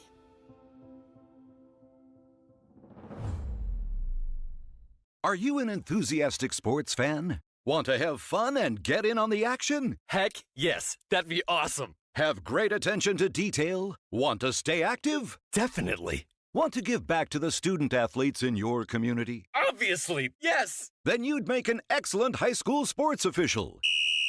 We need more officials in Minnesota, because with no high school officials, there are no high school sports. Sign up today at highschoolofficials.com. Final score, it was Mahnomen-Waubun beating Crookston 49-2. Some final stats here for you to run through. Tate Hamray ended up carrying the ball 14 times in this game. He had a lot of positives and a lot of negatives, went up with 15 yards in total. So all back and forth, about a 1 yard per average there. For him in through the air, he was 2 for 6 with 30 yards. We had Matos. He had 1, 2, and 3, 4. You have 4 carries for 11 yards for Matos. And so that gives me up 4 carries for 11 yards there. And then Jared Knutson as well, as I confirm my attempts at math, which was, I will say, was pretty much my strong suit for a little while. We ended up with 7 carries with 19 yards, all of which came there in the second half. So Jared Knutson, 7 carries for 19 yards as well. The 2 completions went to Jose Arriaga, and he ended up with 30 yards. Had that 30-yard catch down the seam, which was the best play that the Pirates had tonight. As that was a great pass down by Tate Hambry. Couldn't get a touchdown out of it. Did end up with a safety the very next play. Whether or not you think that counts as them going empty-handed or not, I'm not really sure. But give them credit where credit's due. They ended up scoring on that relative possession. Score update. 2020, end of regulation. Fertile Beltrami and Goodrich Grigla going overtime. Oh boy, overtime between Goodrich Grigla and Fertile Beltrami. Someone's got to win that game. And earlier we had our cameraman Blake Fee say, "Go Chargers." He's definitely talking about Goodrich Grigla. They're going Fertile Beltrami to win that game. So we'll see if they can hold on and take down Goodrich Grigla.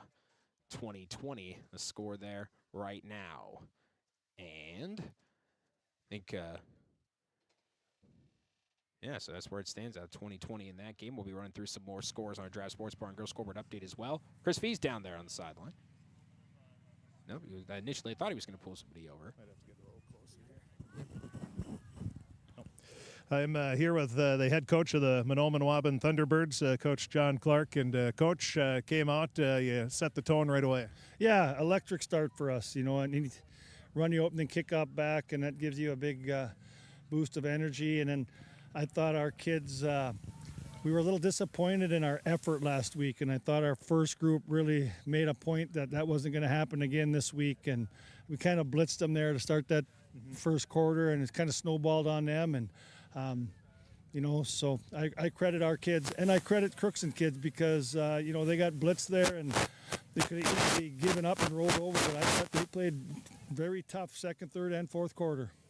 You were able to, well, as we said, you had the special teams going. You had a nice pass play. You were running the ball well, and then defensively, you really didn't give up much. No, our defense, I think, is going to be very, very tough, especially as the season goes along, and some of our new starters and new players get more comfortable in their roles. So, you know, we got a good mix of some veterans, but we got some new guys that are learning a lot as we go here. And you're able to get some of the second stringers in, third stringers, and they just continue to do what you expect them to do. Yeah, you know, our older guys were a little disappointed in the safety there, giving up the shutout on a darn safety. And so they were a little disappointed. I thought, you know, we did a good job third quarter because we talked about halftime about we didn't move it all that well with that second group and come out third quarter, and they did. And I mean, we love that as coaches when kids respond. I mean, it's fine and dandy when things are going good, but what's happening when they aren't going well, and you know, can you respond? And you know, I credit our kids, they did. Anything you weren't happy with here from the game tonight? Not really. You know, like I said, just a little bit that second quarter, I thought we got a little, we call it fat and happy, where we thought they were just going to roll over for us, and they didn't, to their credit. And so, you know, that's a learning lesson as well. But really pleased. I mean, I think we got 53 kids, and we got them all in. So that's obviously a good night. That's always a good night. You get ready. You'll have Red Lake at your place next week, and then you have a pretty hefty schedule the rest of the way. Right. That's it gets real quick there. So, you know, we're looking forward to that. And, you know, we enjoy playing Red Lake, too, because our younger kids know that it's their time to shine, and they know they're going to be in there early and playing a lot. So, luckily, our kids have come accustomed, and they know how to prepare. We do a really good job, especially the older kids. I was proud of our older kids tonight. They're over here chanting defense for the younger guys out there because, you know, they wanted to see them keep them out of that end zone. And it's something that your program is fortunate to be really accustomed to. It is. It's such a luxury. You know, when you have kids that don't care about stats, you know, it's easy to sulk. I know. You know, I think we have some good playmakers this year, and I think they got a couple of them might have got one carry, you know, if that. And you know, that's hard because they work so hard, you know. But I think as a program, we're going to do everything we can to respect the other team and try to do things right. And our kids understand that, and it just comes from our senior leadership is tremendous, and it just gets passed down, and our younger kids are so lucky to see that. And you are playing for later in the season, not week 2. Absolutely. We talk about that all the time. This is it's a long season. We build it one step at a time, but they don't pass that section trophy out, in August or September. We know when it's passed out, so we're building for that. Coach, congratulations on the win. Best of luck the rest of the season. Thank you, Chris. Thank you. That's John Clark Jr. We thank him for talking with us here in the post-game show. Chris, thank you very much. And as mentioned, John Clark Jr., class act. Absolutely fantastic guy. He's one of the better coaches around the state, let alone the section. Yeah, the Section 8, the Section 8A guard, I call it. You got John Clark Jr., you got Brian Remick, and then we still include Brian Nelson, even though they're down to 9-man now. And you got a lot of characters, a lot of great guys, and just class acts. And they are all fantastic, and they provide a lot of spark in life, even though they've been around for a long time, into the coaching staff. So we will take a break, and when we come back, we'll take a look at our Draft Sports Bar and Grill scoreboard update as the team meeting still wraps up for Crookston. Then we'll see if we can talk with Coach Jim McBride after that. Final score, Mahnomen-Waubun 49, Crookston 2. This is my farm. Don't come out here and tell me what I need. I need solutions that work and market options that are worth my time.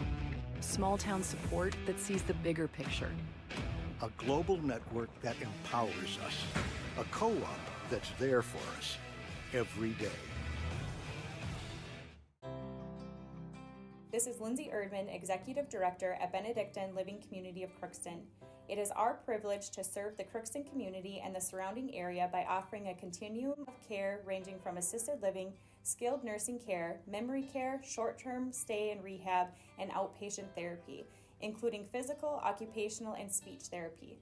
We also offer many employment opportunities with great benefits, on-site daycare, and a scholarship program. Contact us today at 218-281-3424 or benedictinecrookston.org.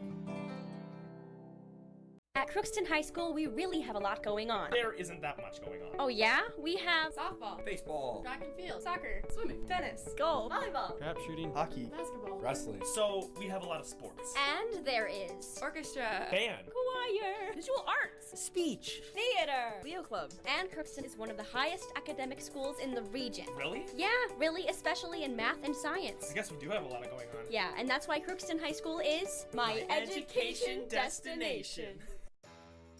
For over 45 years, Grove Mechanical has been the trusted choice for heating and cooling solutions in Crookston and the surrounding communities. From furnace repairs to air conditioning installations, we're committed to keeping your home comfortable year-round. We're proud to support this community and all its athletes. Best of luck to the Crookston Pirates this season. Grove Mechanical is behind you all the way.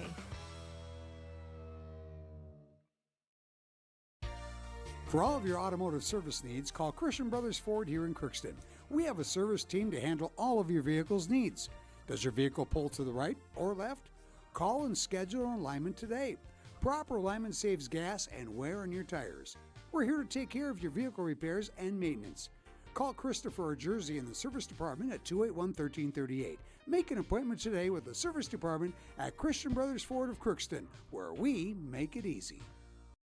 Crookston Pirate Sports on the KROX TV, brought to you in part by Riverview Health, American Crystal Sugar Company, CHS Egg Services, Christian Brothers Ford, Grove Mechanical, Crookston Eye Clinic, Crookston Valley Co-op, Hugo's Family Marketplace, Northland Community and Technical College, the Benedictine Living Community of Crookston, Andy Omen State Farm, the Crookston School District, the University of Minnesota Crookston in the city of Crookston, all bringing you Crookston Pirate Athletics on KROX TV. Guys, welcome back here to KROX Radio Stadium. We'll start on our Draft Sports Bar and Grill scoreboard update with the Goodrich-Grigla Fertile Beltrami game. Goodrich-Grigla did score and got a 2-point conversion to make it 28-20. Fertile Beltrami has the ball right now. They're looking to try and answer back and hope to try and tie that game back up again. Earlier today, We had Stephen Argyle. They fell to Kitson County Central 26-24. Clearbrook Gonvic's about to shut out Badger Greenbush Middle River 20-0 in that one. Other 9-man football, Northern Freeze all over Winnemac 50-20. 3 minutes left in that one. Boston beat Warren Alvarado Oslo 38-20. Border West shut out Hancock 26-0. And it's all on the 9-man side. Some more. Pulling up here, I had to refresh the page here. Mahnomen-Waubun, of course, they beat Crookston here 49-2. Ada Borup West in front of Polk County West 7-6 with a minute left in that one. So that game did not like any offense, apparently. 7-6 the score in that game. We can also tell you, so I know score Staples Motley, they beat Roseau 59-8. Pillager beat Thief River Falls 35-8. Warroad, they ended up sneaking out an upset against Hawley, took them down 17-16. And let's see what else we've got here. Frazee, they're in front of Monaga 34-6. So they're looking to stay poised and get a win there. Barnesville in front of Pelican Rapids 38-20. That game's just going into the fourth quarter now. Perham, they beat East Grand Forks 14-7. And Dorothy Litton Felton, they beat Park Rapids 42-7 as well. And UMC, the women's volleyball team, they went out and won in 4 sets, 3-1 against St. Anselm out of New Hampshire. And they'll be playing some more games tomorrow out in those the northeastern part of the nation. I know there's a term for it, like Pacific Northwest. I guess it's just northeast, I suppose. So that's the area they're out there right now. The Minnesota Twins, they were down 2-1 the last time we checked against the Kansas City Royals. And that game, so I scroll down to find it, did go final at 2-1. So Kansas City does take down the Minnesota Twins. Twins fall now to 62-79 on the season. The Royals 72-69 on the season. We'll have the Twins baseball on KROX both Saturday and Sunday. Saturday, 5:30 pregame, 6:15 will be the first pitch for that right here on KROX. And then on Sunday, noon pregame for a 1:10 first pitch. We'll also have Go for Football on Saturday as well. That'll be joining after Coach's Corner program, so that'll be around 9:15 or so here on KROX as well. 10:15 or so, excuse me, after Coach's Corner at 9. So roughly that one ends, then we'll join that a few minutes afterwards. So be sure to tune in for that. And Crookston Girls Tennis, I had to mention that again. So they took down Wadena Deer Creek 5-2 today, and they will be playing in the Alexandria Quadrangular. And that will be with Alexandria, Osakis, and Detroit Lakes, all in those 3 there. So see if Crookston can come out to a pretty solid run of form to wrap up the first week of September. Chris got Coach McBride down there, see if we can get him up this general direction, and that will be the last thing we do here on our coverage tonight here on KROX Radio and KROX TV. So we will take another break, and we'll be back. We'll see if we can get Coach McBride up here and have his thoughts coming up right after this. You can make a sweet life right here in the Red River Valley with a career at American Crystal Sugar Company. Our shift schedule offers 14 days off per month, which gives you time for family, friends, the great outdoors, and everything else you enjoy about small-town living. Entry-level positions are available, and pay starts around $18 per hour. Apply today at crystalsugar.com and share in our sweet success. Accidents happen. Illnesses happen. When you need timely, reliable care for allergies or respiratory infections, sprains, strains, or broken bones, or urinary infections, you can count on Riverview Health. Riverview Clinic in Crookston is open 7 days a week, weekdays from 7 a.m. to 7 p.m., and weekends from 9 a.m. to 1 p.m. For appointments, call 218-281-9595. When the unexpected happens, Riverview Health is here for you. You deserve the best. Earn your degree at University of Minnesota Crookston with the best public dorms in Minnesota, ranked by niche. With over 75 programs, you'll easily find the best fit for you. In this close-knit community, you're just around the corner from your new best friends. Plus, the U of M system has the lowest cost after financial aid in the state, so you receive the best value for your education. University of Minnesota Crookston. Small campus, big degree. The best of both worlds. Ever wonder what your city government does for you? They provide police and fire protection, emergency and disaster preparation, building code and zoning enforcement, street repair, cleaning and snow plowing, curbside garbage and recycling collection, plus spring and fall cleanup weeks. They deliver safe drinking water and maintain a wastewater system. They care for 22 parks and provide year-round recreation activities. They give loans for economic development and housing. They do all this and much more with the help of your city employees. Shopping for groceries is easier than ever with Hugo's Family Marketplace. To simplify life, Hugo's offers convenient online shopping with delivery or curbside pickup at GoHugos.com. Even better, shop on the go with the Hugo's Family Marketplace smartphone app. Download e-coupons, recipes, grocery lists, weekly ads, and place your grocery order right from your phone. Save time and save big with Hugo's Family Marketplace, your hometown grocer since 1939. You're gonna find more low prices, more great stuff when you go to Hugo's. And now to wrap up our Riverview Health post-game show, we'll send it down to Chris Fee. Down on the sidelines, the head coach of the Crookston Pirates, Coach Jim McBride. And we are here with Coach McBride. And Coach, well, you knew coming in that Mahnomen-Waubun, they're the real deal. They came out strong, and they're tough. Oh, tough as nails. Tough as nails. We are not, and we gotta toughen up. And that was one of the things we talked about, is that we're kind of soft, and we need to toughen up and be able to do our job, and we are struggling with that right now. Especially in that first quarter, just seemed like they were able to do whatever they wanted. But in the second quarter, you have to be happy. And I know Mahnomen-Waubun took a few players out, but still, I thought they responded much better in the second quarter. You know, they did. I think they were having a hard time reading keys. They were having a hard time getting onto their blocks. It's almost like that deer in the headlight look, which we were talking about. And then I think they settled down a little bit. But we have a hard time when anybody does what's not expected. So making any type of adjustments at all, our kids really struggle with. And so we left a lot of guys in there longer to force them to have to get better at what they're doing. So instead of relieving them, giving them a break to get out towards the end of the game, it's like, nope, we're not punting, we are staying there, and you fight your way out of this. And so that's kind of what we were doing. He brought up punting, and I thought that, for the most part, was a pretty big highlight for you tonight. Yeah, you know, thank goodness. You know, at least we got one positive to take out of there, that we punted decent, and we did do that. A lot of our special teams that I thought we did well with last week, we didn't do so well this week. A lot of things that I thought we did well last week, that somewhere in there things weren't going as well. And what's weird is we were healthier this week than we were last week.